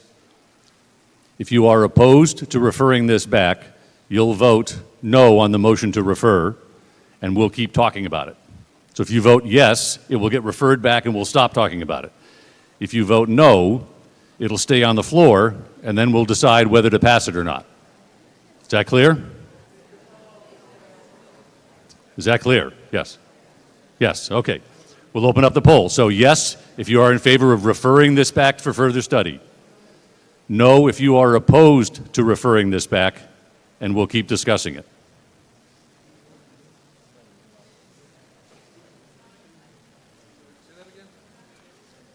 Seriously? If you are in favor of referring this back and we stop talking about it and we go to the next article, you vote yes. If you are opposed to referring it back and you want to keep discussing it, we vote no. Excuse me, ma'am. I am not lobbying. I'm explaining what a yes and a no vote means on a process article.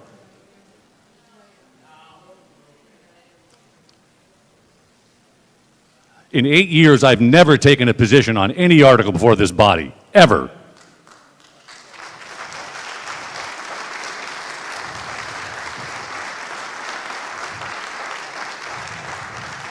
Here's what a yes vote means. Please stop the vote. Stop the vote.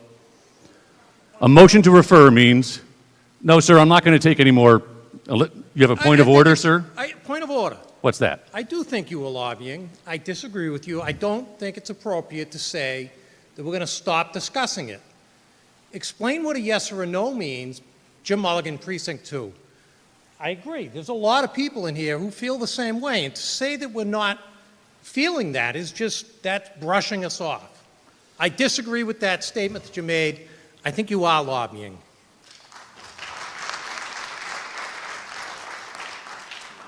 I'll repeat what a motion to refer is. A motion to refer is when the body ceases discussion on an article, and that article is referred back to further study, in this case, to the select board that submitted it. A no vote on a motion to refer means the body wishes to continue to discuss the article and then dispose of it with a yes or a no vote. Is everyone clear on what a motion to refer is now? In that case, we'll delete this. We will reopen the vote. excuse me, I was interrupted during this vote. So I would like to do this again.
The motion to refer fails by a vote of 173 to 62.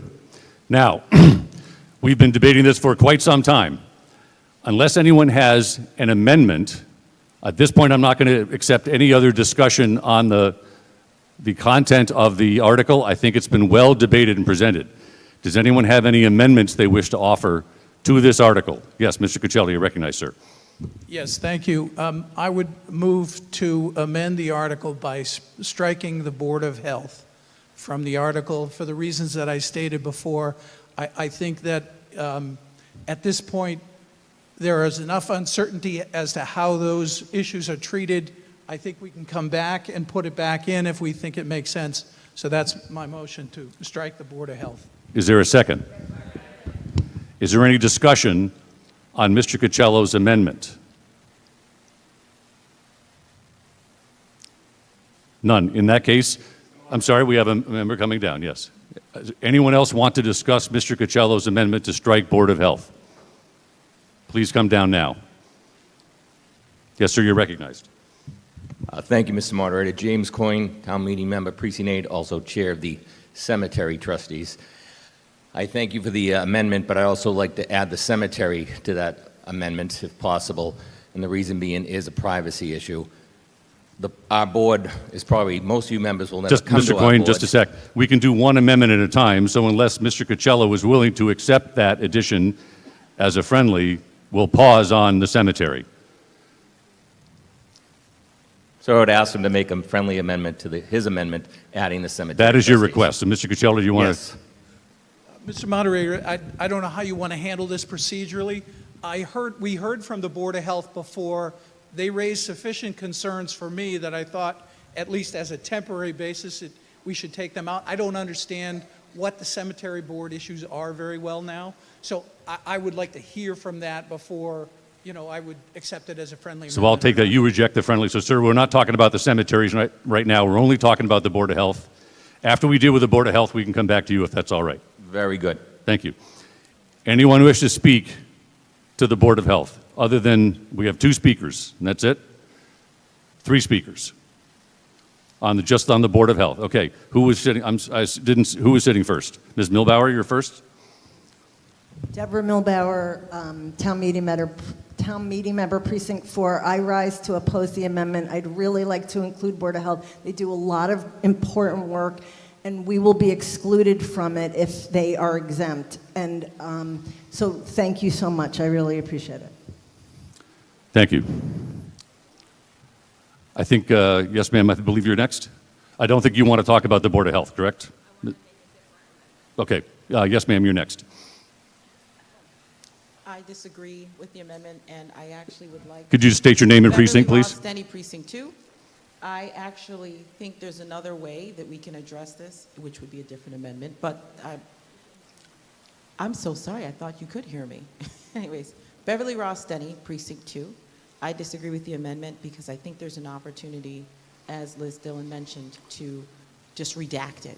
Because to Deborah Milbauer's point, there is very important information being shared, and if simply redacting it allows us to get all of it, I think it's worth the expense. Thank you. Ms. Agostino, were you there next, I think?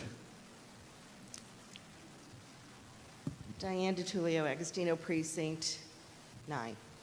Almost forgot, it's been so long. However, I stand to repeat one point I made previously, that I considered this amendment.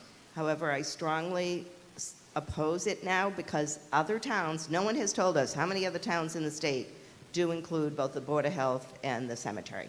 Many other towns.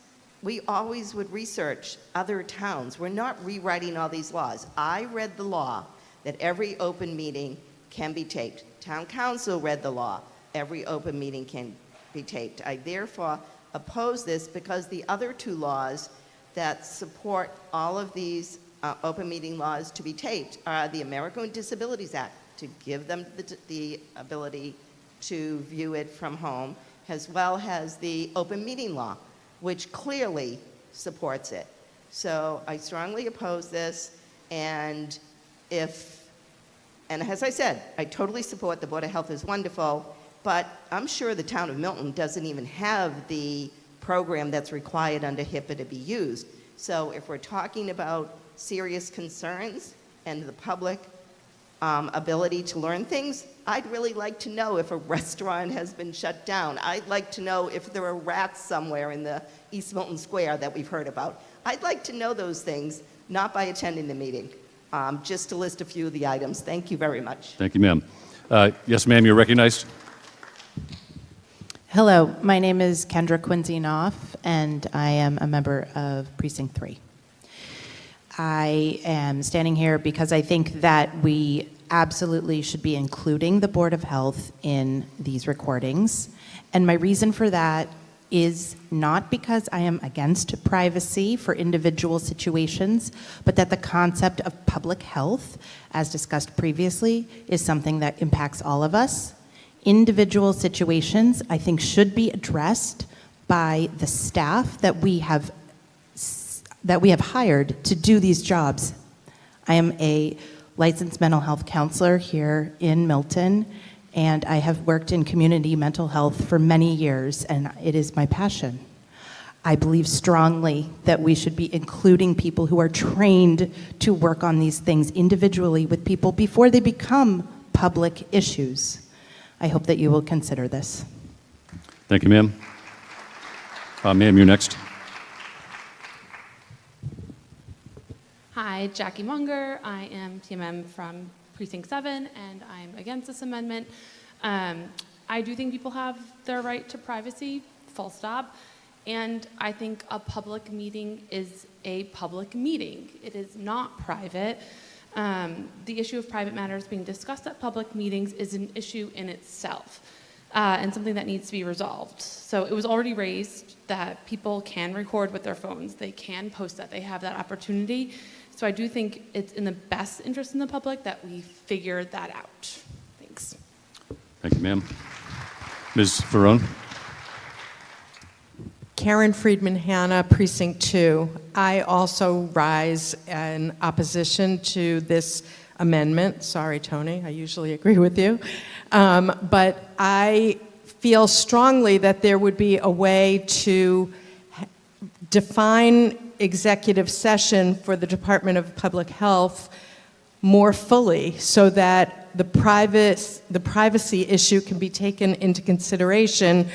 If it's individuals that are up for some kind of complaint, discussion, that there be time set aside for every meeting, as somebody said, where it's posted beforehand, that there will be executive session as a portion of the meetings, and anything that's on an individual basis would first be discussed in executive session. And then if it's something where it needs to be brought into more of the public domain without executive session, the chair of the committee can choose to do that. So I think that this can be better defined along the way, and I think it must be better defined. I think we've probably been deficient in that, quite honestly. And so I strongly recommend us voting against the amendment and voting to keep the Department of Public Health, and I would say the cemetery for the same reason, without knowing the specifics, that it can be defined for the privacy issue, can be discussed in executive session, and we outline what those things are beforehand, and then put it into play in a more consistent manner. Thank you. Thank you, ma'am. Ms. Dillon, I think you were next. She's on a different thread. Nothing. Then no one else I see wants to come down and speak on the motion to amend. Given that this is a majority motion, if you are in I'm sorry, warrant committee, yes. Submitting board with select board. Select board, do you have an opinion on the motion to amend?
Chair Wells, you're recognized?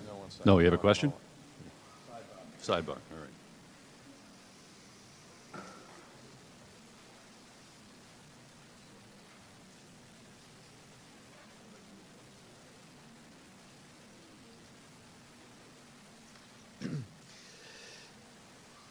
Dave Humphreys, Chair of the Warrant Committee. It is the Warrant Committee recommendation for a yes vote on the amendment.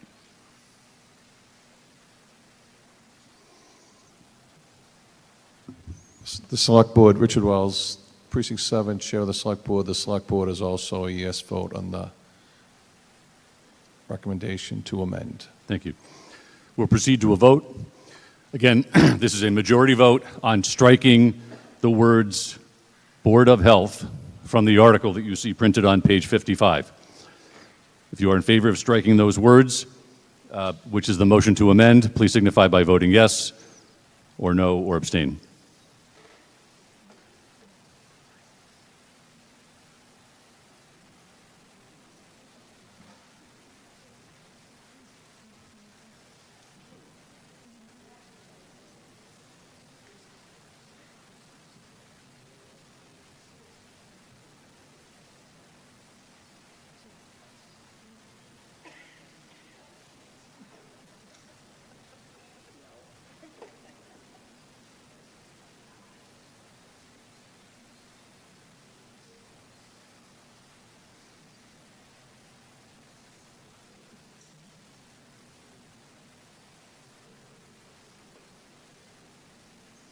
The motion to amend fails by a vote of 139 to 90. So the language Board of Health now remains in the article. So with that, the next person up, I think, was you, sir, on your cemetery topic. Yes, Mr. Moderator. James Coyne, Town Meeting Precinct 8 and Chairman of the Trustees of the Cemetery. I would make a motion to strike the Trustees of the Cemetery from the recording of the open meeting laws. Is there a second? Does anyone wish to discuss? Did you have any further points to offer, sir? I apologize for not coming down earlier. I wasn't sure when was a good time to come down, but I'm here. So cemetery trustees deal with, sadly, a lot of sad news, and we deal with information from correspondence from funeral directors, from healthcare providers, from family members, from hospice groups that identify people's personal health data, circumstances surrounding their death, including SIDS, suicide, which is all discussed in correspondence. If there's a way around it through executive session, we have no issues with going through executive session. If there isn't a way, then we would ask to be removed from it. Presently, we record all our meeting notes and list them as correspondence, but there is a lengthy discussion from some of these family members that talk to us about impending death that a lot of people shouldn't have information to, and they like to keep it private, and we'd like to keep it private on their behalf. Thank you. Thank you, sir. Does anyone else wish to speak to the motion to amend striking Trustees of the Cemetery from the article? I see no one. Yes, Mr. Musto. If anyone else wishes, please come down. Otherwise, we'll go to a vote. Hi, Mike Musto, Precinct 5 Town Meeting Member. Just want to follow up on what our colleague from Precinct 8 mentioned, the cemetery trustee. I guess my question, I appreciate you bringing up personal identifiable information. I guess it's more like a question for town council. I'm not that familiar with the Cemetery Board of Trustees meetings, but in terms of the PII, right, that gets brought up, is there an exception that's available to shield that in executive session? I know that PII is, you can get a lot of information from someone's birth date, for example. So I'm just curious what town council's opinion is on that. Is your question, can the Board of Cemeteries go into executive session to shield personal information? Yeah, that's correct. Town council, is that clear?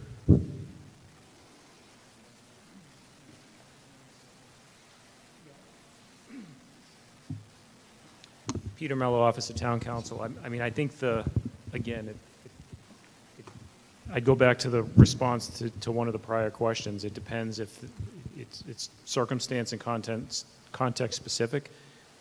But just to give you a flavor, I'm in the open meeting law determinations repository right now, and I'm a little closer to the mic, sir. Okay, sorry. I inherited a kind of a soft tone from my mom, so apologies. I'm going to type in executive session and cemetery to give you a flavor for how many open meeting law determinations address that issue or related issues.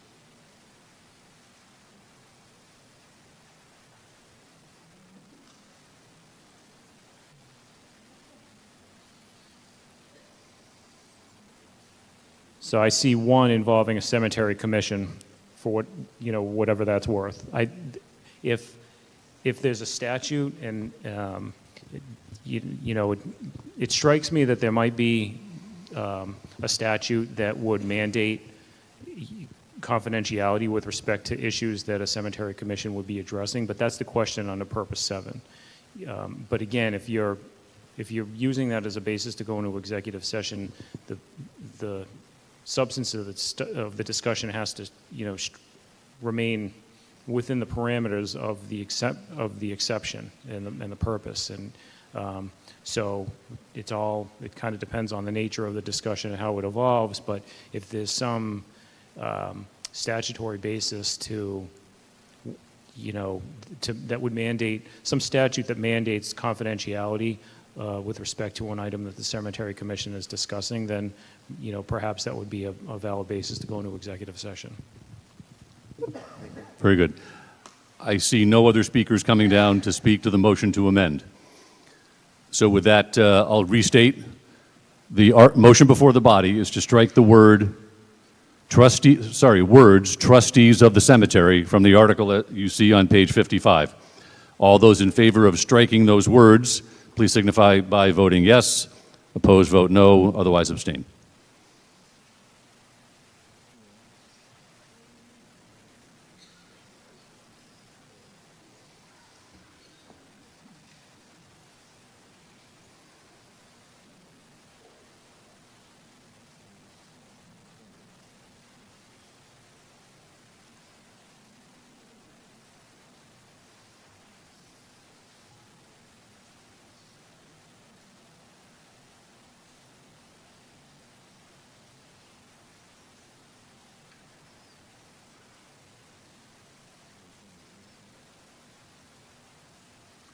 Do we have enough votes?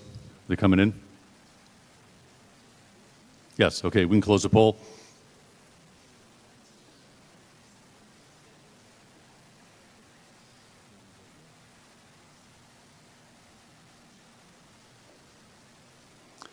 The motion to amend fails by a vote of 150 to 81. Now, we had some members down here wishing to speak. Yes, ma'am, would you wish to address the body? We're back to the article as printed in the warrant. No changes. Yes, ma'am. Thank you. Good evening. Lizzie Carroll, Town Meeting Member, Precinct 3, Chair of the School Committee. I appreciate all the conversation tonight. The School Committee has discussed this, and many of the nuances and complexities that have emerged through this discussion were present in our discussion. The majority of the School Committee is in favor of this article. I, as chair, obviously do appreciate the need for support from staff, from council, to appropriately use executive session when that's called for. And I have not served as chair of Board of Health or cemetery trustees, so I can't be in your shoes. And also, I think we agree with the general principles around transparency and accessibility for our community to this important information that's being discussed in public settings. The amendment that I wanted to offer is a friendly amendment. Ms. Milbauer actually referenced in her original statement at the beginning of this, would simply be to include among the exceptions, retreat, or more specifically governance retreat, which is another form of meeting that the school committee undertakes, at which there are no action items taken, there are no votes taken, and we think it would be appropriate to include as an exception, similar to the site visits and meetings conducted on property that the town of Milton does not own or lease. So the friendly amendment would be to add executive sessions, retreats. Might I suggest you add a new row between site visits and executive sessions that are, is your phrase government retreat? Is that the official phrase? Governance retreats, where we are working through our governance as a board. So yes, sure, a line following lease, semicolon, new line, governance retreats, Semicolon. New line. As a friendly amendment to the, at this point, it is a recommendation back to the select board. So since this is your article, select board, it's up to you to accept the friendly. If not, we'll go for a second and do that drill. Richard Wells, Chair of the Select Board, we would accept Chair Carroll's friendly amendment. And Warrant Committee, what are your thoughts on accepting the friendly?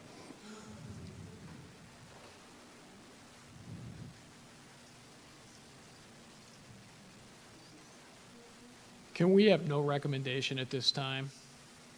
Yes? We have no recommendation at this time. We have not had an opportunity to have a discussion. We have not had an opportunity to delve into this issue with regards to what is a retreat, et cetera. We have no recommendation at this time. We prefer not to draft bylaws on the floor of town meeting. Thank you. Does anyone now wish to speak? Anyone else wish to speak to this article? Ms. Dillon, you've been sitting here. Any different amendment? Then now's the time to make it, because this language has now been changed, because the language, as you see, has now been modified with a friendly amendment. I'm sorry, are you asking to see it on the screen? Just let's give her a minute. Or while she's doing that, Ms. Dillon, do you have an amendment? Yes, you can go ahead and make that. Thank you. I have my amendment from earlier. I have language that I wrote up that I can provide to the clerk if that's helpful, or I could read it out, but it's kind of lawyerly and long, either way. If you could read it out, and then we'll Sure. hand it. Yes. Okay, let me turn to my handy dandy warrant here. So, above where it says, in the event of technology failure, I would propose a new paragraph that reads as follows. Provided, comma, however, comma, that an individual may request, comma, on their own behalf or on behalf of their minor child, comma, that the elected public body cease recording to protect, confidential information, period. Such request shall be allowed, comma, if at all, comma, if approved by the majority of the members of the public body and only to the extent permitted by applicable law. Upon the conclusion of any discussion of such confidential information, as determined by the chair of the public body, the recording shall commence forthwith. And you've given that in writing to the Warrant Committee clerk?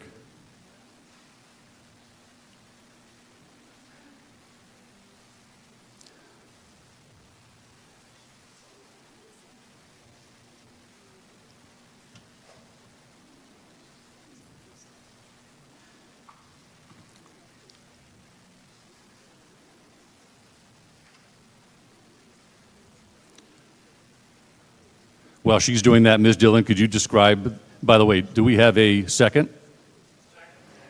We have a second. Would you describe the point behind your amendment? I know, because although many people in town are attorneys, not all of us are.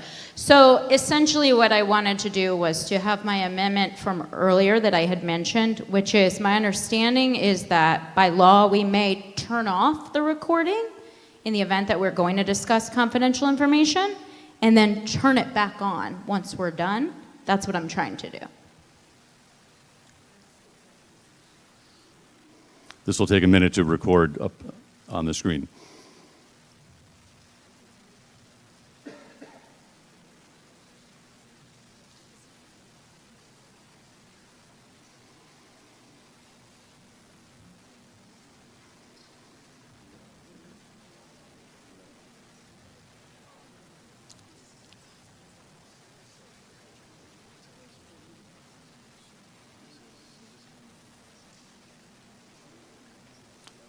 I think before we debate this amendment, let's pause and make sure it's up there and everybody can see it.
Mr. Walker, do you have a point about this amendment that's relevant to the body?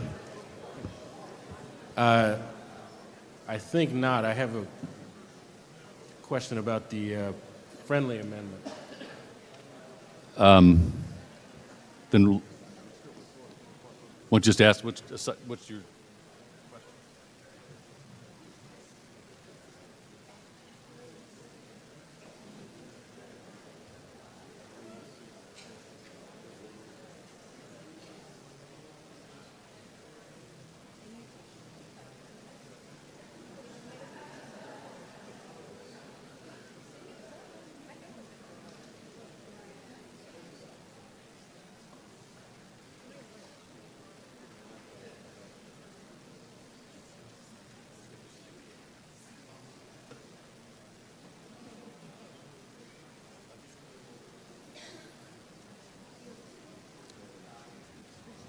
Ms. Dillon, is the language correct?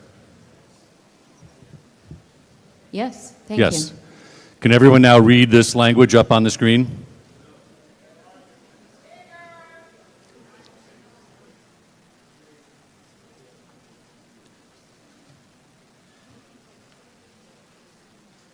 Is that better?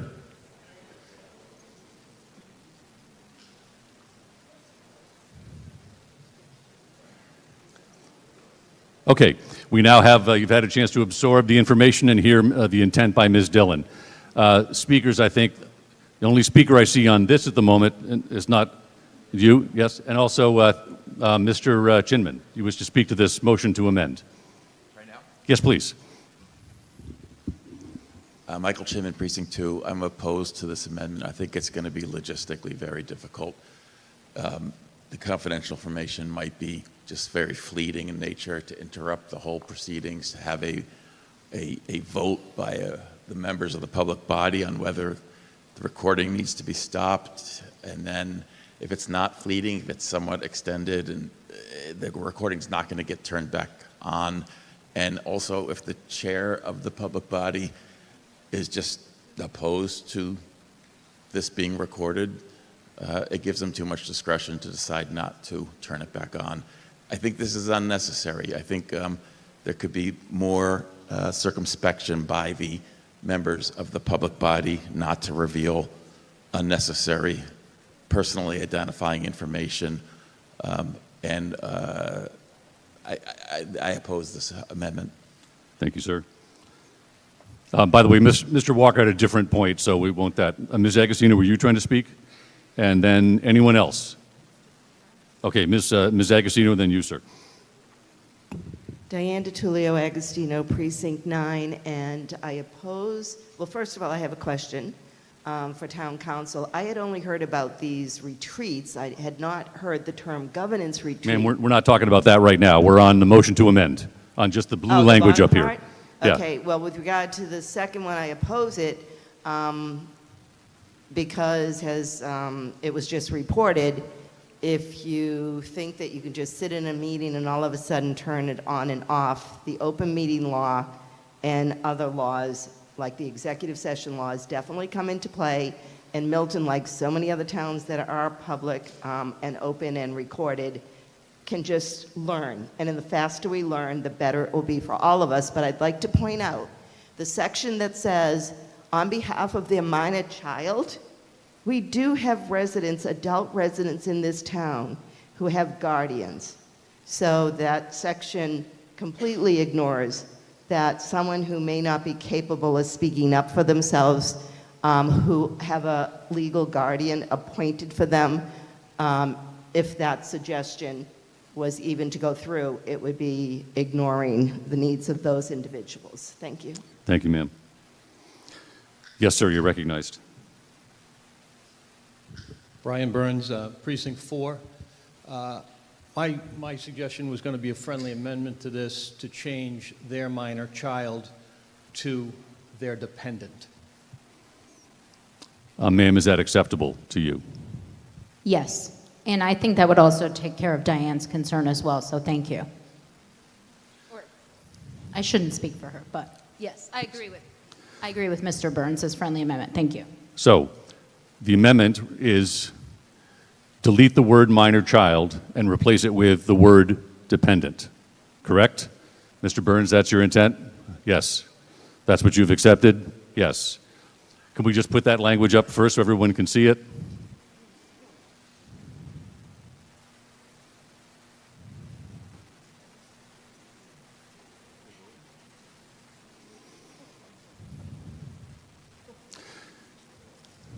Now, that's a fairly simple point. Does anyone wish to speak to this motion to amend? Ma'am, you just did, unless you have.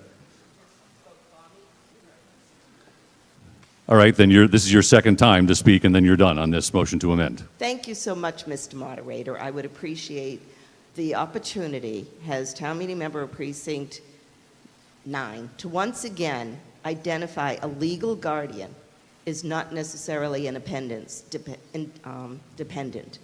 It's a legal issue, and it needs to be clarified because it's not right to make an assumption on such an important situation.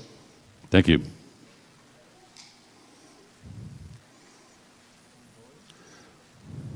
All right, Ms. Dillon, the correct language is now in here? Yes, they are dependent. Does anyone else wish to speak to this motion to amend? So, our motion before the body is to, ignoring the governance retreats above, which we already accepted, it's just the blue language that starts with provided, however that, and ends with the recording shall commence forthwith. That is our motion to amend. You have a question on this, Ms. Harrington? Yes, please. Nora Harrington, Town Meeting Member, Precinct 2. I guess I just feel like at this point this is a bit superfluous. We've already talked about the use of executive session as an opportunity for boards to have time to discuss private matters. So, I feel like we're starting to complicate things further here. So I would urge my fellow town meeting members to vote no on this amendment. Thank you. All right. Thank you. We'll now go to the Select Board. Select Board, what's your opinion on this motion to amend?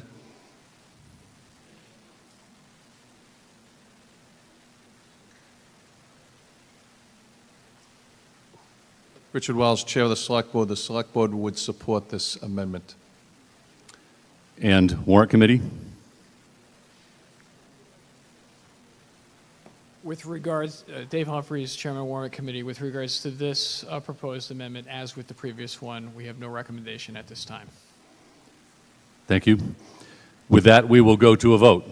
So, you are voting on the language started with provided, however, and ending with that paragraph that was you just saw. All in favor of amending the article per that text, please signify by voting yes. Opposed, vote no. Abstaining, vote abstain or press nothing.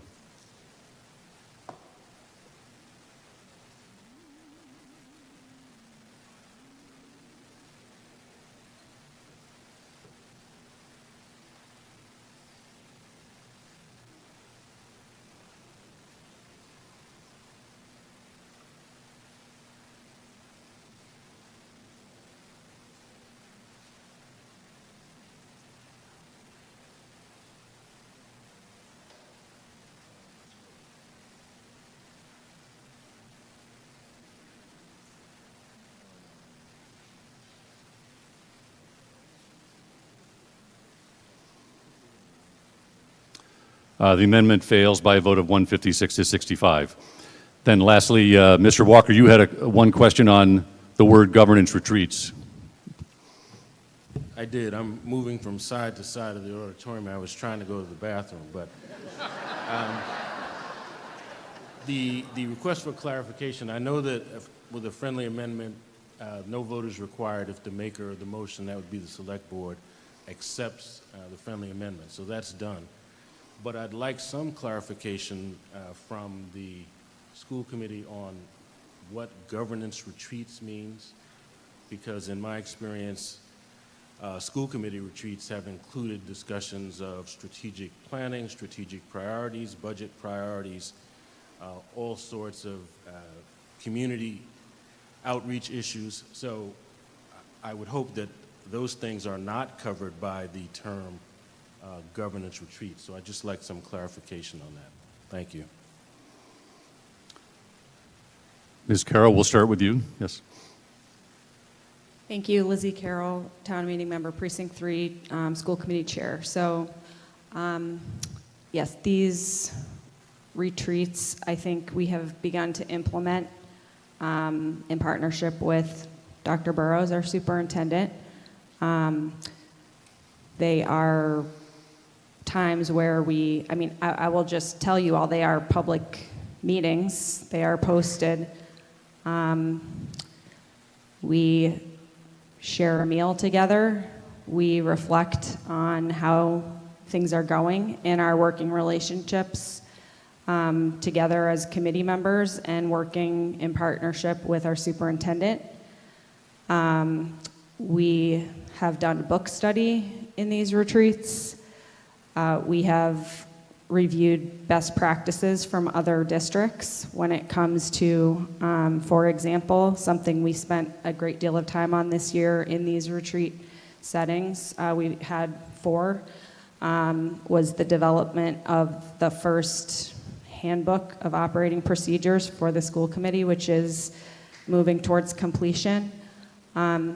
So what is discussed in these retreat settings, which are very informal and, sort of are our opportunity to build teamwork and sort of have open channels of communication, they actually lead into formal discussions with action items at our regular school committee meetings, which we do voluntarily record.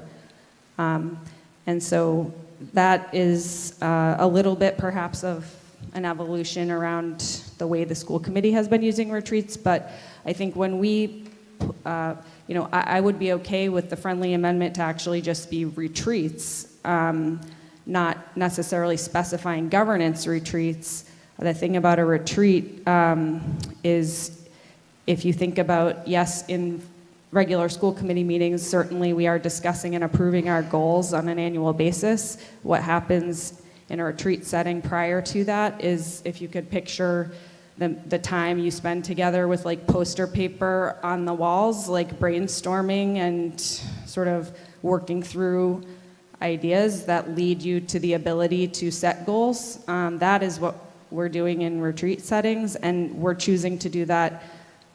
We have been taking these meetings on site, honestly, because we aren't spending taxpayer dollars to go off-site to do these retreats, but they are not full school committee meetings. I hope that clarifies. Nothing discussed in these retreat settings is not then formalized in a full school committee meeting, but the way we work productively in this setting is actually just as a small group. And again, members of the community could come and sit in the room with us if they choose to do that. I hope, does that clarify, Mr. Walker? If governance is confusing, I think we could just say retreats, but off-sites are often, this is what people often mean when they refer to off-sites. We just don't go off-site always for these, so that's why we wanted to offer this amendment. Hope that makes sense. Thanks. Mr. Walker, any follow-up, or did that answer your question?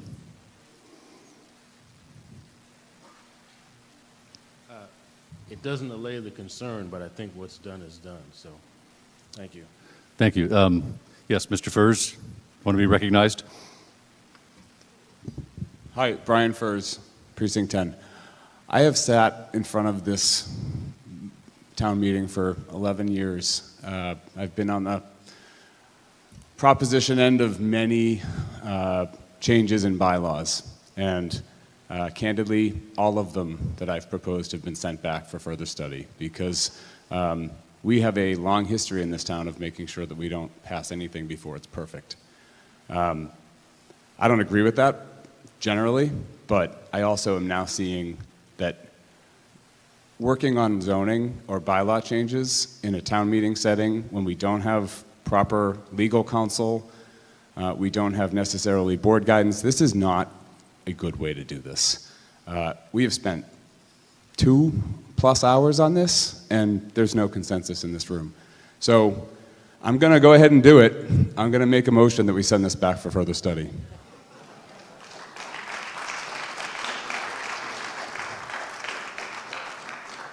All right, just to do that, that is possible. However, it has to be made by someone that voted in favor of sending it back for further study.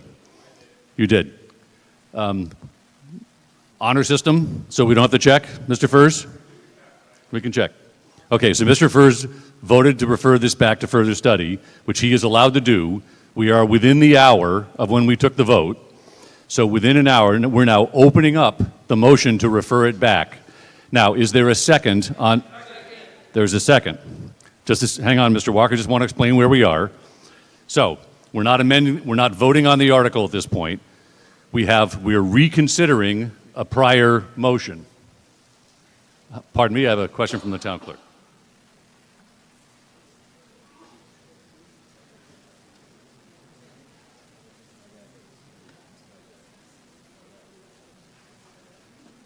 So now, by the way, a motion to reconsider, which is all we're talking about, within an hour only requires a majority vote. Does anyone wish to discuss the motion to refer back now that's been made and seconded? Yes, Mr. Walker. Quick point of order. So I think the correct way to handle it is Mr. Furs has to make a motion. Can you get a little closer to the mic? Yeah. I think the correct way to handle it is Mr. Furs has to make a motion to reconsider first. He can't make That, a well, motion. sorry, He you're can't right. make a motion to refer back. You are right. He is making a motion to reconsider the you're right. And the body considers that. If that passes, then we go from You're right. I misspoke. We are making a motion to reconsider the prior motion to refer. So we're opening that decision back up. And it was seconded. Thank you. Point of order. Yes, ma'am. Diane DiTullio, Agostino, Precinct 9. A originally, some time ago, when I stood to discuss the governance retreats, you said we're holding off on that discussion. It was also raised the point by Mr. Walker. We began that discussion. Can we legally actually add another motion while we're in the middle of discussing governance retreats? Even though it was a friendly amendment, we have to have the opportunity to close out the discussion on that, I believe. Good question. I think not, because Mr. Walker didn't object or seek to modify it. He just asked a clarifying question, and then it was accepted as a friendly, and so we don't have to discuss that, but I just need to talk to town council for a minute. Yeah, and you did hear from the proponent of that amendment that she'd be, come on, what's the word? Amenable to the words being used, governance and retreats, because I still haven't gotten the ability to ask the question, what are these? I have never heard about them until recently. We'll come back to that. Just a second.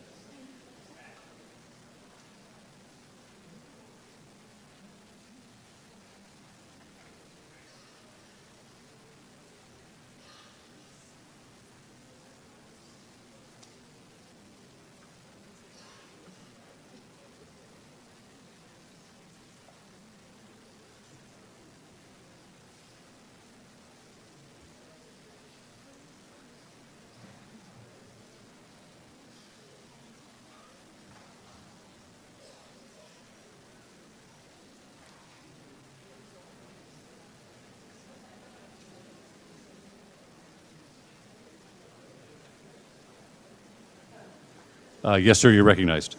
Point of order, Mr. Moderator. Tom Callahan, Precinct 4. Can we have the time of the actual vote that we're reconsidering? Yes. Thank you. Town clerk keeps time. Madam Clerk?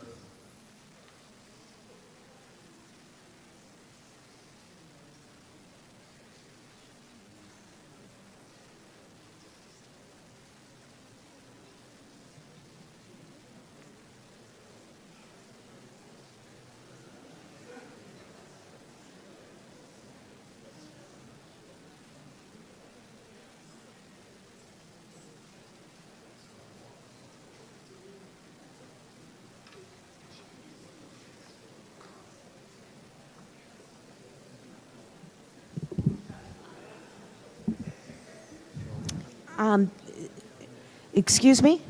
The time was 9:24. So we're still within the hour. Now, does anyone else wish to speak to this motion to reconsider, which just opens it back up? Yes, sir. Mark Croninger, Precinct 7. Mr. Furs, I think was his name. I'm in full support of you.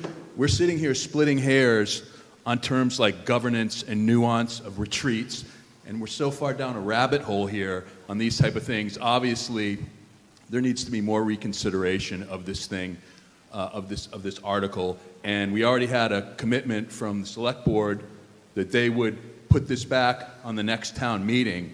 If I've ever seen an issue that needs more discussion, unless this is how every issue goes, sounds like this one should go back. So there you go. Mr. Furs, thank you for suggesting that. Thank you.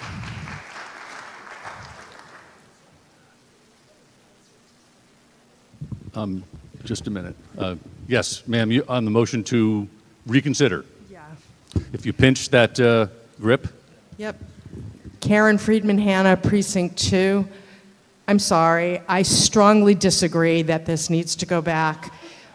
I recall a few years back, we spent hours on a comma trying to figure out where that comma goes. This is part of it. This has been discussed. This is not the type of thing that requires the Select Board to reconsider this article. This is a slight nuance to it.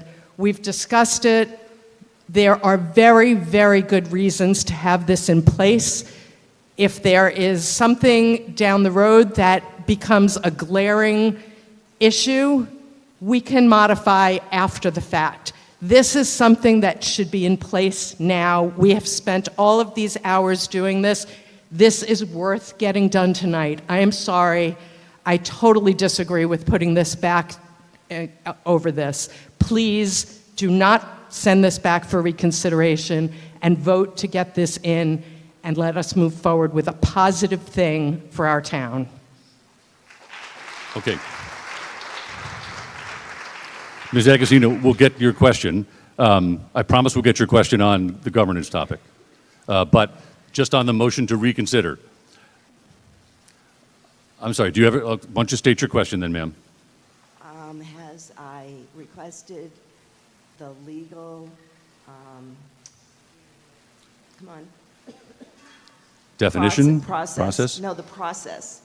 We have before us a discussion. We were in the middle of discussing the governance retreats, so that was under discussion, and all of a sudden a new motion was entered, and you said, let me meet with town council. I believe he came up to you, and so what was the answer regarding getting the answers in discussion for governance retreats that I don't even know what they are, I stated, and all of a sudden jumping into another motion. We're overlapping. Okay, I understand your question now. So when a friendly amendment arises, it's when a member is suggesting a small wording change to the person that wrote the article or has the motion before the body. So that doesn't require a second. So the friendly amendment goes to the select board since they wrote this article. And they accepted the phrase governance retreats in the article. As soon as they do that, that language becomes part of the article and the discussion is now accepted. If they had said, no, we don't accept that, then someone could have said, okay, I want to put a second on that, and we would have debated governance retreats. So that's why governance retreats was closed, and we were then able to move on to other business, ma'am. However, I pointed out as a point of order that the proponent of governance retreats suggested that if it was agreeable to remove the word governance, which I would second, because I still don't know governance retreats. So we all need to know what law provides us to even have governance retreats before we can move into another motion. We have not gotten the point of order clarified. The reason I didn't take any action is because I didn't actually hear a friendly amendment. I heard Ms. Carroll said she might be willing to accept it, but no one offered it. So we paused. Since no one offered it, I took that as moving on. That's how I'm resolving the point of order. So where we are now is the motion to reconsider the motion to refer, which means we'd open it back up. We're within an hour. It only requires a majority vote. So if you are in favor of reconsidering that motion to refer, not actually doing it, but reconsidering it, we'll put the poll up, vote yes. If you are opposed to rediscussing the motion to refer, you will vote no. Is that clear? Okay. And we'll open up the poll. I'll say it again. Let me say it again. If you are in favor of reopening the motion to refer, not actually referring it, just reopening the decision to do it, then you'll vote yes. If you are opposed to rediscussing the motion to refer, you'll vote no.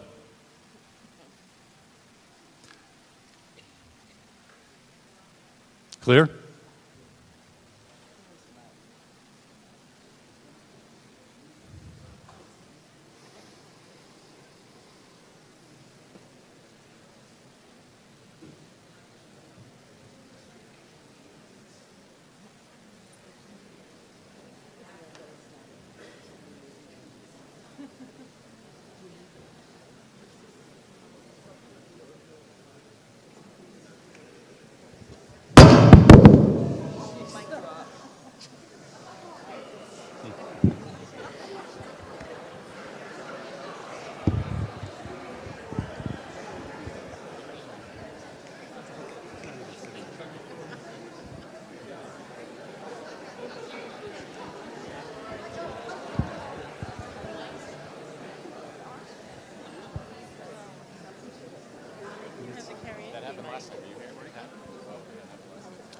The motion to reconsider fails by a vote of 152 to 70. So, now we are back to the article itself that has been amended with the word governance retreats. Does anyone else wish to speak to this article? I think it has been fully debated at this point. It is, by the way, it is a bylaw. It only requires a majority vote. It's not like a planning board article which requires 2/3. Bylaw changes require a majority vote. So if we could clear this vote, tech team. Yes, ma'am. Ms. Carroll. Friendly amendment to remove the word governance.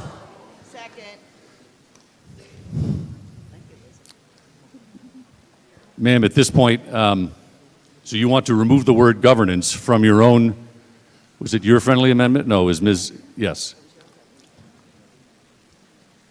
Yes, I'm just trying to help us find consensus to get through this. I think we may have consensus, ma'am, and I think we've made an amendment and you're now going to amend your own language. I think not at this point. Okay. Thank you. We can always come back and address this in some future town meeting. As much as everyone is looking forward to that. Yes. So with that, all in favor of the article as printed with the friendly amendment on page 55, please signify by voting yes. All opposed to the article, vote no. Abstain, vote abstain.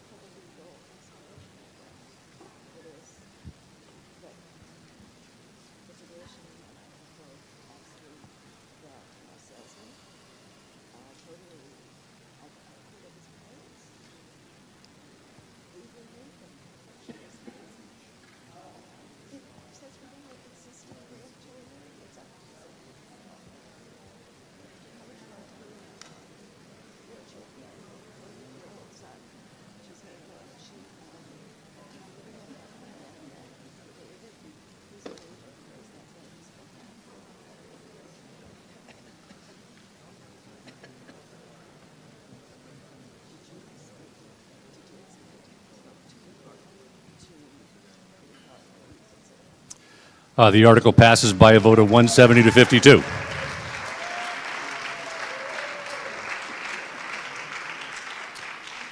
Now, ladies and gentlemen, it's 10:20. Normally, I'd go back to Article 6. This has been a doozy.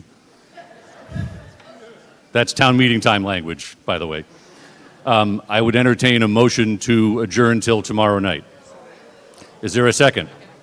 All in favor, please signify by saying aye. Opposed, no. We are adjourned till tomorrow night at 7:30.